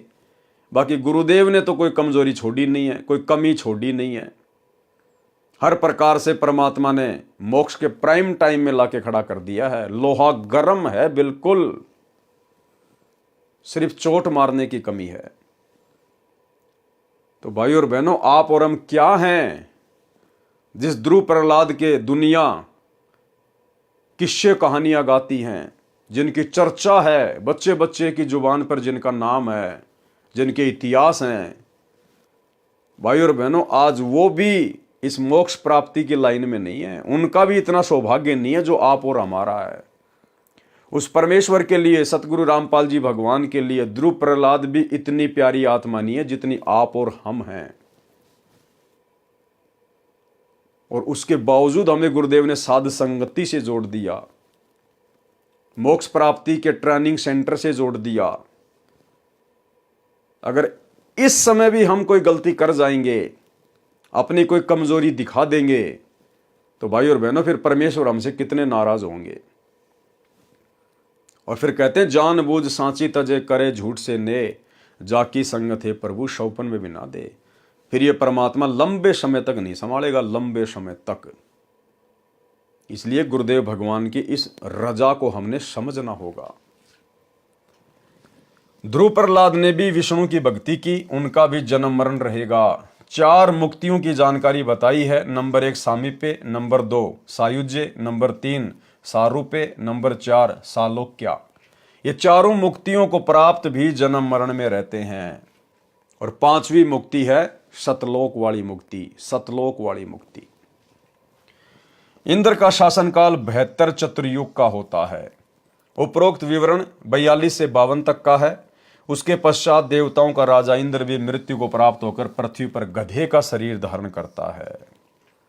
इसलिए परमात्मा आप और हमारी आस्था यहां से हटाना चाहते हैं कि अगर तुम इस पिछली पीढ़ी में रह गए, फिर वो इंद्र तुम ही बनोगे। ब्रह्मा विष्णु महेश की लाइन में काल तुम्हें खड़ा करेगा। 88,000 ऋषि, गोरखनाथ, मच्छंद्रनाथ जैसे ये काल फिर तुम्हें बनाएगा। तो इस समय यदि हम रह गए फिर क्या होगा? अगर बन गए देवताओं के राजा इंद्र फिर क्या होगा? अपनी सारी भक्ति कमाई बर्बाद करेंगे और फिर गधे से हमारा जीवन शुरू होगा, गधे से।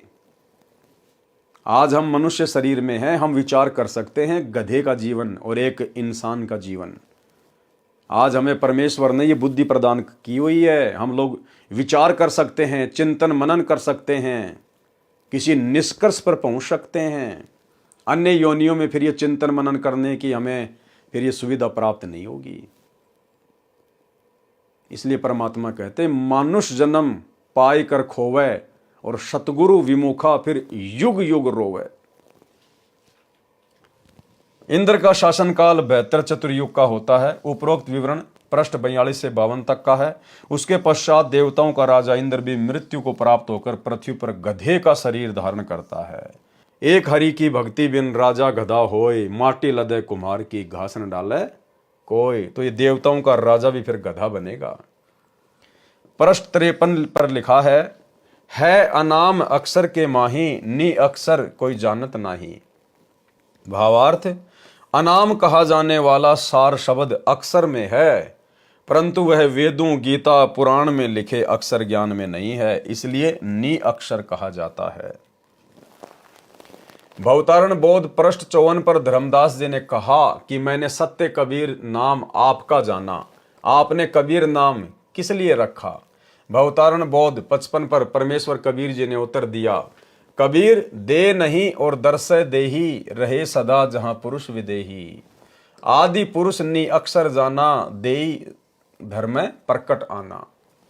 भावार्थ है कि जैसे नी अक्षर कहा है वह अक्षर है परंतु निराला है, वह वेदों, गीता, पुराणों में नहीं है, इसलिए नी अक्षर कहा है। उसी प्रकार मेरी देही यानी शरीर विचित्र है, अन्य किसी देव तथा मानव का नहीं, इसलिए विदेही कहा जाता है। इसी प्रकार कबीर का नाम समझ। 4 युगों में प्रकट होने का वर्णन है। परमात्मा का सतयुग में सतसुकृत नाम रहा है, त्रेता युग में मुनिंदर, द्वापर में करुणामय और कलयुग में कबीर नाम होता है। ऋषि मुनि और असंख्यन वेशा, सत्य ठोर सपने नहीं देखा। ऋषि मुनि तथा अन्य जितने बेशदारी पंथ हैं, किसी ने भी सत्य ठोर यानी सतलोक के दर्शन सौपन में भी नहीं हुए हैं, अर्थात इनको मुक्ति प्राप्त नहीं हुई। भवतारण बोध के पृष्ठ 56 पर विशेष ज्ञान नहीं है, सामान्य ज्ञान है। भवतारण बोध पृष्ठ 57 का सारांश। इसमें 8 कमलों तक का ज्ञान है। प्रथम कमल मूल कमल गुदा द्वार के पास है, ये 4 पंखड़ियों का कमल है, देवता गणेश है। नंबर 2 अनाहत यानी स्वाद कमल, मूल कमल से ऊपर है, 6 पंखड़ियों का कमल है, सावित्री ब्रह्मा इसके देव हैं। नंबर 3 नाभि कमल, ये नाभि के सामने रीढ़ की हड्डी पर बना है, 8 पंखड़ियों का कमल है, लक्ष्मी तथा विष्णु जी देवता हैं। 4 हृदय कमल, ये सीने के दोनों स्तनों के मध्य में रीढ़ की हड्डी के ऊपर है, ये 12 पंखड़ियों का कमल है, पार्वती और शिव इसके देव हैं। नंबर 5 कंठ कमल, ये गले में रीढ़ की हड्डी पर बना है, 16 पंखड़ियों का है, देवी दुर्गा अविद्याबाई इसकी देव है। नंबर 6 छठा कमल त्रिकुटी के तीर यानी किनारे पर है, त्रिकुटी से पहले है, 3 पंखुड़ियां हैं, परमात्मा कबीर रूप में परमेश्वर देव हैं। 7 सातवां कमल त्रिकुटी में है, इसकी 2 पंखुड़ी काली तथा सफेद है। 8 अष्टम कमल 8वां कमल ब्रह्मांड के माही यानी सिर के ऊपरी भाग को ब्रह्मांड कहा जाता है, उस 8वें कमल की 1000 पंखुड़ियां, इसका निरंजन काल देव है। काल के 21 ब्रह्मांड हैं, 7 सुन हैं, 7 सुरती हैं। 8वें कमल में निरंजन की सुरती यानी साकार शरीर नहीं दिखता, गुप्त है, केवल 1000 पंखड़ियों में ज्योतियां ही दिखाई देती हैं। कमलों का ज्ञान कबीर सागर के अध्याय अनुराग सागर के पृष्ठ 151 पर 8 कमलों का वर्णन है, जो कि हम पहले वीडियो में देख चुके हैं। कमलों का ज्ञान कबीर सागर के अध्याय कबीर वाणी के पृष्ठ 111 पर भी है, वहां पर 9वें कमल का भी ज्ञान है। कृपया कमलों का संपूर्ण ज्ञान पढ़ें इसी पुस्तक में, अनुराग सागर के सारांश में पृष्ठ 151 के सारांश में पृष्ठ 152 से 161 तक। भवतारण बोध पृष्ठ 58 पर सामान्य ज्ञान है। भवतरण बोध पृष्ठ 59-60 का सारांश। परमेश्वर कबीर जी ने गीता अध्याय 7 श्लोक 12 से 15 तथा अध्याय 14 श्लोक 5 वाले तीनों गुणों को स्पष्ट किया है। कबीर रज सत तम तीनों गुण जाना, ब्रह्मा विष्णु महेश बखाना। भावार्थ, परमेश्वर कबीर जी ने बताया है कि रजगुण ब्रह्मा है, सतगुण विष्णु तथा तमगुण महेश है। यही प्रमाण मार्कंडे पुराण गीता प्रेस गोरखपुर से प्रकाशित केवल हिंदी सचित्र मोटा टाइप के पेज नंबर 123 पर है। लिखा है कि ब्रह्म काल निरंजन की 3 प्रधान शक्तियां हैं, ब्रह्मा विष्णु महेश। ये ही 3 देवता हैं, ये ही तीनों गुण हैं। देवी पुराण श्री वेंकटेश्वर प्रेस मुंबई से प्रकाशित संस्कृत हिंदी सहित के 3रे स्कंद में 5वें अध्याय के 8वें श्लोक में कहा है, श्री शिव जी ने कहा कि हे मात, यदि आप हम पर दयावान हैं तो मुझे तमगुण, ब्रह्मा को रजगुण तथा विष्णु को सतगुण क्यों बनाया। विवेचन विचार करें पाठक जन, जो ज्ञान पुराणों गीता वेदों में अंकित है, जिसको धर्मगुरु ब्राह्मण नहीं जान सके, उस ज्ञान को काशी वाला जुलाहा कबीर जी जानते हैं। जिनको वे ब्राह्मण अशिक्षित तथा अज्ञानी कहते थे, तो अब कबीर जी को आप क्या कहेंगे। परमेश्वर सर्वज्ञ परमात्मा सच्चा सतगुरु कहेंगे, जगत गुरु कहेंगे। और विचार करते हैं, परमेश्वर कबीर जी ने कहा है कि गुरुदेव भगवान कह रहे हैं कि जो ज्ञान तुम्हारे इन्हीं पुराणों में, शास्त्रों में, वेदों में, कतेबों में, और उस ज्ञान को तुम पंडित भी नहीं समझ पाए, और उस ज्ञान को 650 साल पहले कबीर परमेश्वर ने, जिसको तुम अशिक्षित कहा करते थे, नीची जाति वाला कहा करते थे, उन्होंने बता दिया। आज ये सारे शास्त्र उनके ज्ञान का समर्थन कर रहे हैं। तो आप कबीर जी को क्या कहोगे। परमेश्वर सर्वज्ञ परमात्मा, और क्या कहोगे, सच्चा सतगुरु कहेंगे, और क्या कहेंगे, जगत गुरु कहेंगे। तो आज सच्चे सतगुरु की भूमिका कौन कर रहे हैं, सतगुरु रामपाल जी। जगत गुरु की भूमिका कौन कर रहे हैं, सतगुरु रामपाल जी। क्योंकि जगत गुरु कबीर परमेश्वर के अलावा धरती पर दूसरा कोई हो ही नहीं सकता। जाति हमारी जगत गुरु, परमेश्वर है पंथ, गरीब दास लिखित पड़े, मेरा नाम निरंजन कंत। सच्चे सतगुरु की भूमिका, जगत गुरु की भूमिका, तत्वदर्शी संत की भूमिका केवल कबीर परमेश्वर स्वयं ही करते हैं, अन्य कोई नहीं कर सकता। तो आज धरती पर सतगुरु रामपाल जी स्वयं ही जगत गुरु हैं, सतगुरु हैं, तत्वदर्शी संत हैं, यानी स्वयं ही कबीर परमात्मा हैं। 3 देव की जो करते भक्ति, उनकी कभू ना होवे मुक्ति। भावार्थ, परमेश्वर कबीर जी ने कहा है कि जो साधक भूलवश तीनों देवताओं रजगुण ब्रह्मा, सतगुण विष्णु, तमगुण शिव की भक्ति करते हैं, उनकी कभी मुक्ति नहीं हो सकती। यही प्रमाण श्रीमद् भागवत गीता अध्याय 7 श्लोक 12 से 15 तथा 20 से 23 में भी है। कहा है कि साधकों ने त्रिगुण यानी तीनों देवताओं रजगुण ब्रह्मा, सतगुण विष्णु तथा तमगुण शिव को कर्ता मानकर उनकी भक्ति करते हैं। अन्य किसी की बात सुनने को तैयार नहीं है। जिनका ज्ञान हरा जा चुका है, यानी जिनकी अटूट आस्था इन्हीं तीनों देवताओं पर लगी है, वे राक्षस स्वभाव को धारण किए हुए मनुष्यों में नीच, दूषित कर्म, बुरे कर्म करने वाले मूर्ख हैं। गीता ज्ञानदाता ने कहा है कि वे मेरी यानी काल ब्रह्म यानी ज्योति निरंजन की भक्ति भी नहीं करते। उन देवताओं को मैंने कुछ शक्ति दे रखी है, परंतु इनकी पूजा करने वाले अल्प बुद्धियों, अज्ञानियों की ये पूजा क्षणिक सुख देती है। स्वर्ग लोक को प्राप्त करके शीघ्र जन्म मरण के चक्कर में गिर जाते हैं। पृष्ठ 59 की वाणियों में स्पष्ट किया है कि भक्ति उसी की सफल होती है जो काल के लोक में भोले व्यक्ति कुल मर्यादा का बंधन बनाकर रहते हैं। उस लोकलाज यानी कुल मर्यादा से ऊपर उठकर भक्ति करता है। भक्ति करनी चाहिए। स्पष्ट कर दिया गुरुदेव भगवान ने कि लोकलाज में जब तक आप फंसे रहोगे, आप कभी भक्ति सफल कर ही नहीं सकते। क्योंकि भाई और बहनों, सबसे ज्यादा मर्यादा टूटती है लोकलाज के कारण, और ये लोकलाज इस काल के द्वारा फैलाया गया इतना भयंकर जाल है। गुरुदेव भगवान ने बताया कि स्वयं ये विष्णु जब रामचंद्र रूप में आया तो ये भी लोकलाज से बच नहीं पाया। लोकलाज के कारण ही उसने सीता की अग्नि परीक्षा ली कि अयोध्यावासी क्या कहेंगे। लोकलाज के कारण ही एक धोबी के कहने से सीता जी को जंगल में निकाला। तो ये लोकलाज तो श्री विष्णु भी नहीं त्याग पाया। इसलिए लोकलाज सबसे बड़ा रोग है। लोकलाज में आके हम दबाव में आ जाते हैं, शर्मा शर्मी में भक्ति छोड़ देते हैं किसी का हम लोग भय मान लेते हैं। और गुरुदेव भगवान ने कहा कि लोक लाज ना कीजिए, निर्भय हो रहिए, जय मन चावे राम को तो दशा तंदरिए। और स्पष्ट कर दिया गुरुदेव ने एक छोटे से सत्संग में कि यदि आप लोक लाज करोगे तो ये लोक लाज करना भी आपकी मर्यादा टूटने में आता है, मर्यादा टूटने में। और गुरुदेव ने बताया जो छोटे छोटे बच्चे होते हैं ना, वो लोक लाज नहीं करते। अगर आपके बच्चे उपदेशी हैं और आपके घर पे आपका कोई ऐसा रिश्तेदार आ गया जो नशा करता है, और यदि उसने बीड़ी निकाल ली और बच्चे ने देख ली तो तुरंत टोक देगा, अरे अरे फूफा जी क्या कर रहे हो आप, हमारे घर में बीड़ी नहीं पीते। नहीं नहीं नहीं, बंद करो आप इसको, ये पीना तो कहीं बाहर जाओ। गुरुदेव ने बताया कि बच्चे लोकलाज नहीं करते। इसी प्रकार हम भाई बहनों ने भी लोकलाज नहीं करनी, चाहे कोई रिश्तेदार हो चाहे कोई भी व्यक्ति हो। हमारी मर्यादा प्रथम है। अगर आपकी आंखों के सामने ऐसा कोई कर्म हो रहा है जो आपकी मर्यादा टूटने का कारण है, तो भाई बहनों ने तुरंत उसको टोक देना है। वो माने ना माने फिर बाद की बात है, लेकिन हमने तुरंत उसको मना करना है कि जी हमारे घर में ये नशा वगैरह नहीं, बीड़ी सिगरेट गुटखा वगैरह नहीं, ये कर्म हमारे घर में नहीं। अगर आप शर्मा शर्मी कर जाएंगे कि मैं बोलूँगा तो ये नाराज हो जाएगा, तो गुरुदेव कहते हैं लोकलाज करना भी मर्यादा खंडित करने में आता है। सुनिए, तो अब ऐसा निर्मल ज्ञान पूरे विश्व में फैलेगा। ठीक है, कोई 2-4-10% कर्महीन इंसान होंगे, वो तो अलग बात है। जहाँ 90% इंसान ठीक हो जाएंगे, उन 10% की पार पड़े को नहीं, उनकी नहीं बसावेगी, उन्हें सीधा होना पड़ेगा। वो भी सीधे हो जाएंगे, विकार रहित हो जाएंगे, शर्माया करेंगे, लुकते फिरा करेंगे।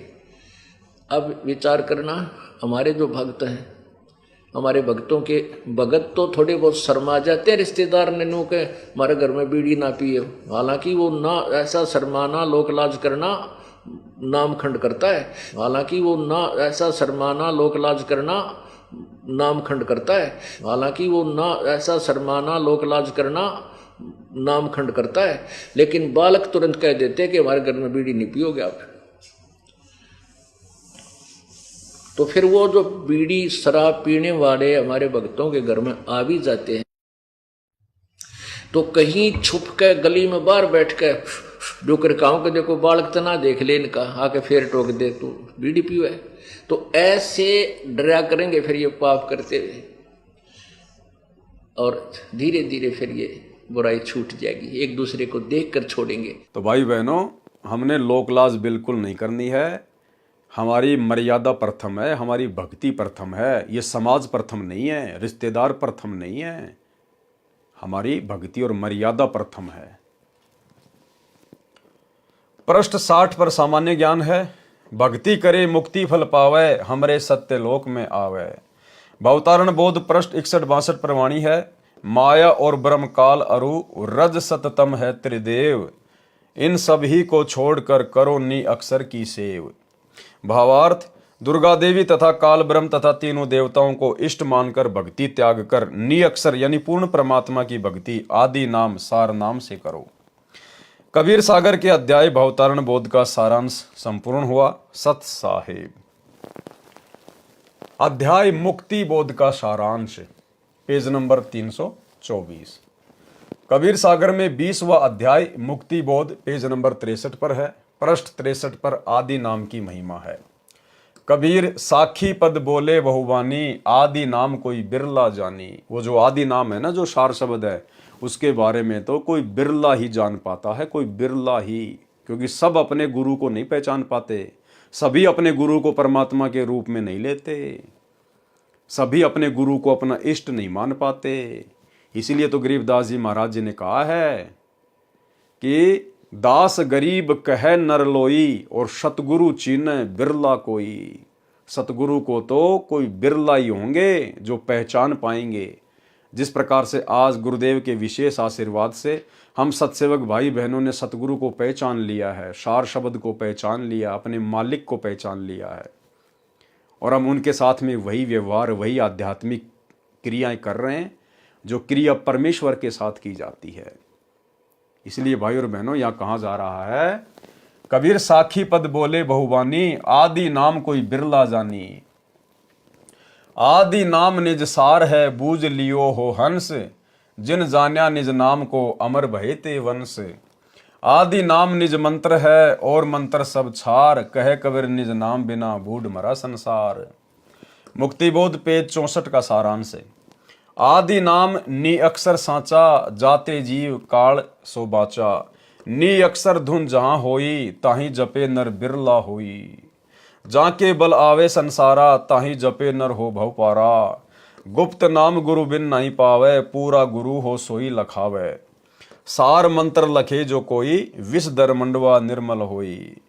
आदि नाम मुक्तामणि सांचा, जो सुमरे जीव सबसों बाचा। आदि नाम निज सार है भाई, जम राजा ते ही निकट न आई। जब लग गुप्त जाप नहीं जाने, तब लग काल हटा नहीं माने। गुप्त जाप धवनी जहाँ होई, जो जन जाने बिरला कोई। मूल मंत्र जेहि पुरुष के पासा, सोई जन को खोज ले दाशा। सार मंत्र मूल है ओ सब शाखा, कहे कबीर मैं निज के भाखा। लिखो न जाए कहो न पारा, है अक्षर में जो पावे निर्वारा। लिखो न जाए लिखा में नाही, गुरु बिन भेंट न होवे ताही। ये सार शब्द के विषय में बताया जा रहा है कि सार शब्द का जाप कैसे किया जाता है, सार शब्द को कौन जप सकता है, सार शब्द को कौन दान कर सकता है। उपरोक्त वाणी जो पृष्ठ 63-64 पर लिखी है, उनका भावार्थ है कि साखी तथा शब्द आदि बहुत संत गाते हैं, समझाते हैं, परंतु आदि नाम यानी सार शब्द कोई बिरला ही जानता है। आदि नाम मोक्ष का खास मंत्र है, अन्य मंत्र सब राख हैं, मोक्षदायक न होने से व्यर्थ हैं। आदि नाम ही निज मंत्र है, उसके जाप बिना सर्व प्राणी डूब मरे हैं, यानी संसार के जन्म मरण के जाल में फंसे हैं, कष्ट उठा रहे हैं। आदि नाम कहो, उसे नी अक्षर कहो, यह सच्चा नाम है, इसी से काल से बचा जा सकता है। अब क्या कह रहे हैं परमात्मा, नी अक्षर यानी सार शब्द के जाप से सुमरण करते समय जो अंदर आवाज होती है, यानी जब सार शब्द का सुमरण किया जाता है तो गुरुदेव कह रहे कि अंदर एक ध्वनि होती है, एक आवाज होती है। उस आवाज को कोई बिरला ही सुन पाता है, यानी उस विधि से सार शब्द का जाप, आदि नाम का जाप कोई बिरला भगत ही करेगा, कोई बिरला भगत ही। नी अक्षर यानी सार शब्द के जाप से सुमरण करते समय जो अंदर आवाज होती है, सुमरण करते समय उस पर ध्यान रखना चाहिए। ऐसे कोई बिरला ही जाप करता है, कोई बिरला ही जाप करेगा। अब यहां तो ऐरे बैरे नत्थु गहरे को इन आश्रमों में 25-25 हजार रुपए के चक्कर में, 1-1 लाख रुपए के चक्कर में सार नाम, सार शब्द आलू टमाटर की तरह बांट दिया गया। अब परमात्मा कहते हैं वो सार शब्द तो केवल सतगुरु ही दे सकता है। सतगुरु उसकी विधि बताएगा, उसकी विधि कोई अन्य जानता ही नहीं, कोई बता ही नहीं सकता, कोई दे ही नहीं सकता, अन्य कोई अधिकारी नहीं है कोई। और सतगुरु जो विधि बताएगा उससे सुमरण से उसमें ध्वनि प्रकट होगी। उस विधि से कोई बिरला ही होगा जो उस सार शब्द का जाप करेगा। और इन आश्रमों में आ जाओ, एक एक पाठ के चक्कर में ले जाओ। एक भगत जी कह रहा था कि मेरे पास में फोन आया, क्योंकि ये क्या करते हैं, ये तो फार्म देखते हैं और फिर फोन करते हैं। ये तो नामदान सेंटर से फोन गया, जयपुर नामदान सेंटर से, और कहा कि भगत जी आप सार नाम ले लो, सार नाम। तो उसने कहा कि भगत जी मैंने तो बरवाला कांड के बाद भक्ति छोड़ दी, मैं तो मांस भी खाने लग गया, शराब भी पीने लग गया, मैं तो जो है वो पुलिस डिपार्टमेंट में हूं, मैंने तो भक्ति छोड़ रखी है। तो बोला क्या हुआ, नामदान सेंटर पे आ जाओ, नाम शुद्ध करवा लो और जाओ, बोले सार नाम लेके आ जाओ। तो उस भगत ने कहा कि भगत जी मेरे तो झटका सा लगा और मैं आपके वीडियो देखा करता था, तो सारी बातें मेरे झट से समझ में आ गई कि भाई यहां तो केवल माया के लिए सारा काम हो रहा है। तो भाई और बहनों, यहां तो इस प्रकार से सार नाम और सार शब्द दिया जा रहा है, जबकि वास्तविक विधि तो परमात्मा बता रहे हैं। नी अक्षर यानी सार शब्द के जाप से सुमरण करते समय जो अंदर आवाज होती है, सुमरण करते समय उस पर ध्यान रखना चाहिए। अब ये कहां से ध्यान रखेंगे, इनका ध्यान तो लड्डू जलेबी बर्फियों पे है, लड्डू जलेबी बर्फियों पे। इनका ध्यान तो राजनीतियों में है, राजनीतियों में। ये कहां से ध्यान रखेंगे। सुमरण करते समय उस पर ध्यान रखना चाहिए, ऐसे कोई बिरला ही जाप करता है। भावार्थ है कि सार शब्द के सुमरण की विधि पूर्ण संत बताता है। कौन बताता है? पूर्ण संत। अब बताओ, पूर्ण संत तो बैठे हिसार जेल में, और धनाना आश्रम में, मुंडका आश्रम में, रोहतक के सिंहपुरा आश्रम में लोगों को सार शब्द दे दिए गए। तो बताओ कौन विधि बता सकता है? भावार्थ है कि सार शब्द के सुमरण की विधि पूर्ण संत बताता है। उससे ठीक समझकर कोई बिरला ही शिष्य ठीक से जाप करता है। उसको लेने के बाद भी कोई बिरला ही भगत होगा जो ठीक से उसको जाप करेगा। जब तक गुप्त जाप का ज्ञान नहीं होगा तब तक काल दूर नहीं जाएगा। अब वो गुप्त जाप की विधि भाई सतगुरु बताएगा, दूसरा नहीं बता सकता। हे भगत, जिस संत के पास सार शब्द के जाप की गुप्त विधि है उसको खोज लो। लिखो न जाए लिखा में नाही, गुरु बिन भेंट न होवे ताही। लिखो न जाए कहे को पारा, है अक्षर में जो पावे निर्बारा। अब बताओ इन्होंने क्या सार शब्द दिया होगा भक्तों को? ना वो लिखा जाए ना वो बोला जाए, तो इन्होंने क्या दिया होगा? भावार्थ, जो गुप्त जाप है उसके सुमरण की विधि लिखी नहीं जा सकती। न मैंने लिखी है, यानी न ग्रंथ में लिखाई है। जाप की विधि सबके सामने नहीं कही जा सकती। उसको पूर्ण गुरु ही निखार कर यानी निर्णायक तरीके से बता सकता है। कौन बता सकता है सार शब्द के जाप की विधि? उसको पूर्ण गुरु ही निखार कर यानी निर्णायक तरीके से बता सकता है। तो भाई इन सतलोक आश्रमों में जो सार नाम सार शब्द दिया जा रहा है उसको तो भाई आपके गुरु भाई बहन ही बता रहे हैं। गुरु भाई बहन ही आपके गुरु बने हुए हैं। उसके बिना कोई बता नहीं सकता। गुरु के बिना कोई बता नहीं सकता। देखो साफ साफ कह रहे परमात्मा। क्या कह रहे हैं? उसको पूर्ण गुरु ही निखार कर यानी निर्णायक तरीके से बता सकता है। उसके बिना कोई बता नहीं सकता। तो बताओ, हमारे गुरुदेव तो हिसार जेल में बैठे हैं, फिर इन आश्रमों में सार शब्द के गुप्त जाप की विधि कौन बता रहा है? यहां तो कह रहे हैं कि उस पूर्ण गुरु के अलावा कोई बता ही नहीं सकता। तो ये भगत भाई जो इन आश्रमों में सार शब्द दे रहे हैं, क्या वो हमारे वो गुरु हैं क्या? इसलिए दास कह रहा है कि ये फर्जी है, फर्जी। ये परीक्षा चल रही है, परीक्षा। परमात्मा यही सब कुछ तो देखने के लिए आप और हमसे दूर हुआ है कि इन्होंने मेरे को समझा क्या है, भक्ति को समझा क्या है इन्होंने। सार शब्द के जाप की विधि भी अक्षर में है, यानी बोलकर बताई समझाई जाती है। किसके द्वारा? सतगुरु के द्वारा। पृष्ठ 65 पर कोई विशेष ज्ञान नहीं है, पहले वर्णन हो चुका है। पृष्ठ 66 पर भी कोई विशेष ज्ञान नहीं है। कहे कबीर सुन धर्मदास सुजानी, अकय हतो ताई कहो बखानी। भावार्थ, जो नाम अकय था यानी जिसका जाप बोलकर नहीं करना, उस मंत्र के सुमरण की विधि को बोलकर बताया है। पृष्ठ 67 पर सामान्य ज्ञान है। पृष्ठ 68 पर कोई भिन्न ज्ञान नहीं है।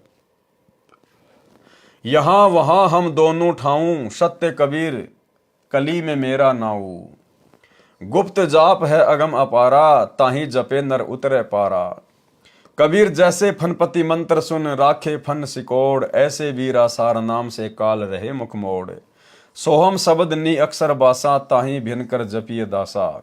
साखी, जो जन है जोहरी, लेगा शब्द बिलगाए। सोहम सोहम जप मरे, मिथ्या जन्म गवाए। भावार्थ, परमेश्वर कबीर जी ने स्पष्ट किया है कि मैं दोनों स्थानों पर हूं। यहां पृथ्वी पर सतगुरु रूप में तथा सतलोक में सत्य पुरुष रूप में।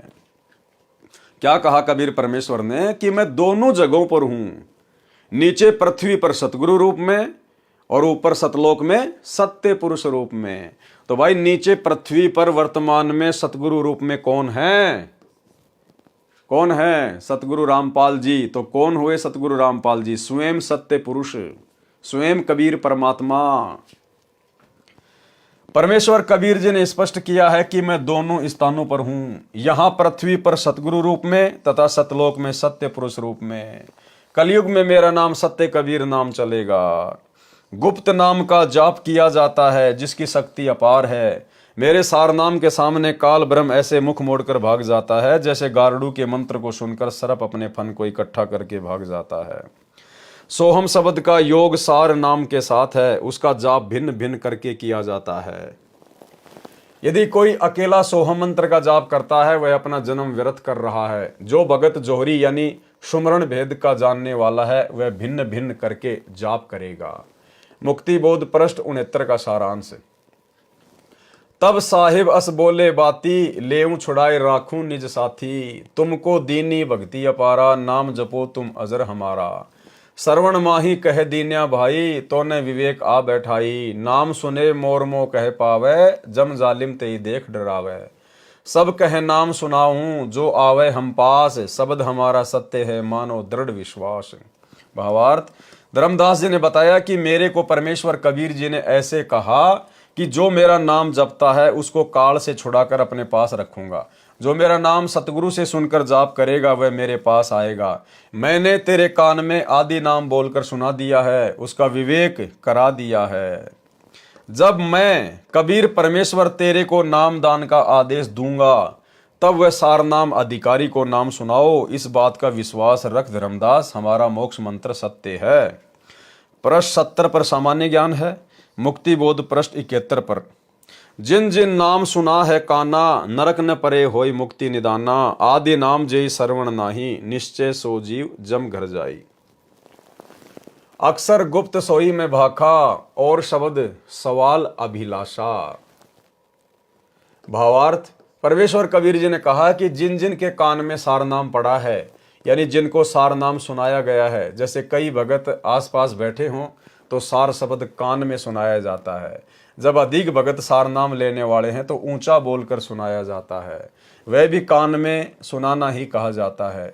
जिन जिन ने नाम सुन लिया यानी प्राप्त कर लिया, वे काल जाल में नहीं रहेंगे, वे नरक में नहीं गिरेंगे, उनकी अवश्य मुक्ति होगी। जिनके कान में सार शब्द नहीं सुनाया गया, यानी जिनको सार नाम पूर्ण गुरु से प्राप्त नहीं हुआ, वे अवश्य यमलोक में जाएंगे।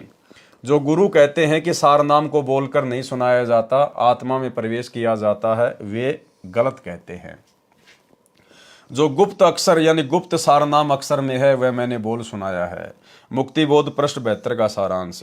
जब लग भक्ति अंग नहीं आवा, सार शब्द कैसे को पावा। सत्य नाम श्रवण में वो से, जो माता बालक कह पोसे।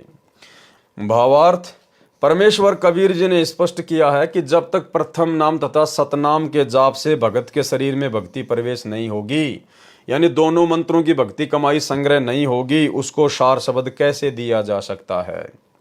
सत्य नाम जो 2 अक्षर का है उसको भी बोलकर सुनाया जाता है, कान में सुनता है, यानी सब मंत्र कहे और सुने जाते हैं। नाम के जाप से आत्मा को ऐसे बल मिलता है जैसे बालक का माता के दूध से पोषण होता है।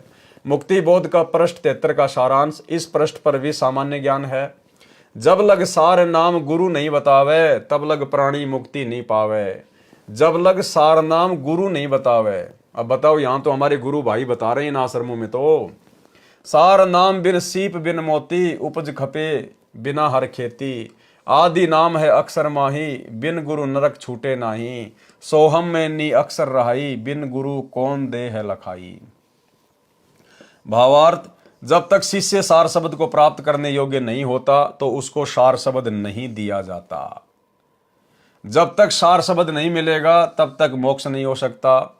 आदि नाम अक्षर में है और उसको गुरु से प्राप्त किए बिना काललोक का नरक का जीवन नहीं छूटता, यानी मोक्ष प्राप्त नहीं होता। सोहम शब्द के साथ सार शब्द का संयोग है, उसको गुरु ही शिष्य को बताता है, अन्य किसी को तो सार शब्द का ज्ञान भी नहीं होता। देखो क्या कह रहे हैं गुरुदेव, उस सार शब्द को कौन बताता है, उसको गुरु ही शिष्य को बताता है, अन्य किसी को तो सार शब्द का ज्ञान भी नहीं होता। जबकि इन आश्रमों में तो सारे ज्ञानी बन के बैठे हैं, भगत ही भगतों को सार शब्द दे रहे हैं।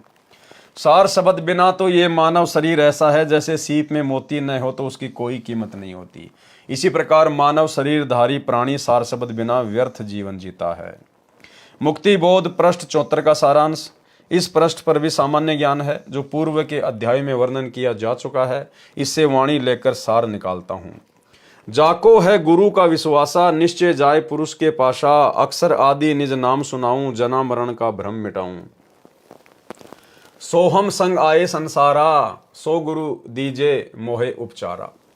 पृष्ठ 75 का सारांश। इस पृष्ठ पर भी सामान्य ज्ञान है, कुछ वाणी लेता हूं। सार नाम को नि अक्षर इसलिए कहा है, अकै अनाम पुरुष जब रहे हूँ, नाम नियक्षर तासे भय हूँ। आदि नाम का सुमरण किया जाता है। आदि नाम को सुमरे कोई, सुर नर मुनि इंद्र वस होई। 5 25 3 गुण एक महल में राखे, आदि नाम अनभय उचारो, तन मन धन सो चाख। शब्द रूप हम हो आए, हम ही होय कड़िहार कहाए। शब्द रूप हम हो आए, परमात्मा कह रहे हैं कि शब्द रूप में, सतगुरु रूप में, कड़िहार यानी सतगुरु रूप में हम स्वयं ही आते हैं। प्रश्न 74 की वाणियों का भावार्थ, जिनको गुरु जी पर विश्वास है उनको परमेश्वर प्राप्ति अवश्य होती है। आदि नाम सुनाकर यानी आदि नाम की दीक्षा देकर जरा यानी वृद्ध अवस्था तथा मरण का भी भ्रम यानी शंका समाप्त कर दूंगा। सोहम शब्द के साथ काल लोक में फंसने के कारण सोहम शब्द का अर्थ जीव भी है। हम अपने मालिक से बिछुड़े तो जीव संज्ञा में आ गए। सतलोक में हंस रूप में थे, यानी यहाँ के ब्रह्मा विष्णु शिव से भी उत्तम स्थिति में थे। अब सोहम नाम अक्सर पुरुष का जाप भी है। अब इस जाप को करके ऊपर उठेंगे, ये उपचार है। जन्म मरण के रोग से ग्रस्त आत्मा का उपचार सोहम तथा आदि नाम के सहयोग से होगा। प्रश्न 75 की वाणियों का भावार्थ, परमेश्वर कबीर जी ने स्पष्ट किया है कि सार नाम अर्थात आदि नाम को नियक्षर इसलिए कहा जाने लगा, परमेश्वर जब अकै तथा अनाम स्थिति में थे तो उनका नियक्षर नाम पड़ा। अब वह कबीर रूप में है तो आदि नाम सार शब्द कहा गया। भाव एक ही है। अन्य वाणियों में स्पष्ट है कि सार नाम का सुमरण किया जाता है। परमेश्वर कबीर जी ने कहा है कि हम ही सत्य पुरुष हैं और हम ही कड़िहार यानी जीवों को सार शब्द देकर काल लोक में काढ़ने निकालने वाले सतगुरु हैं।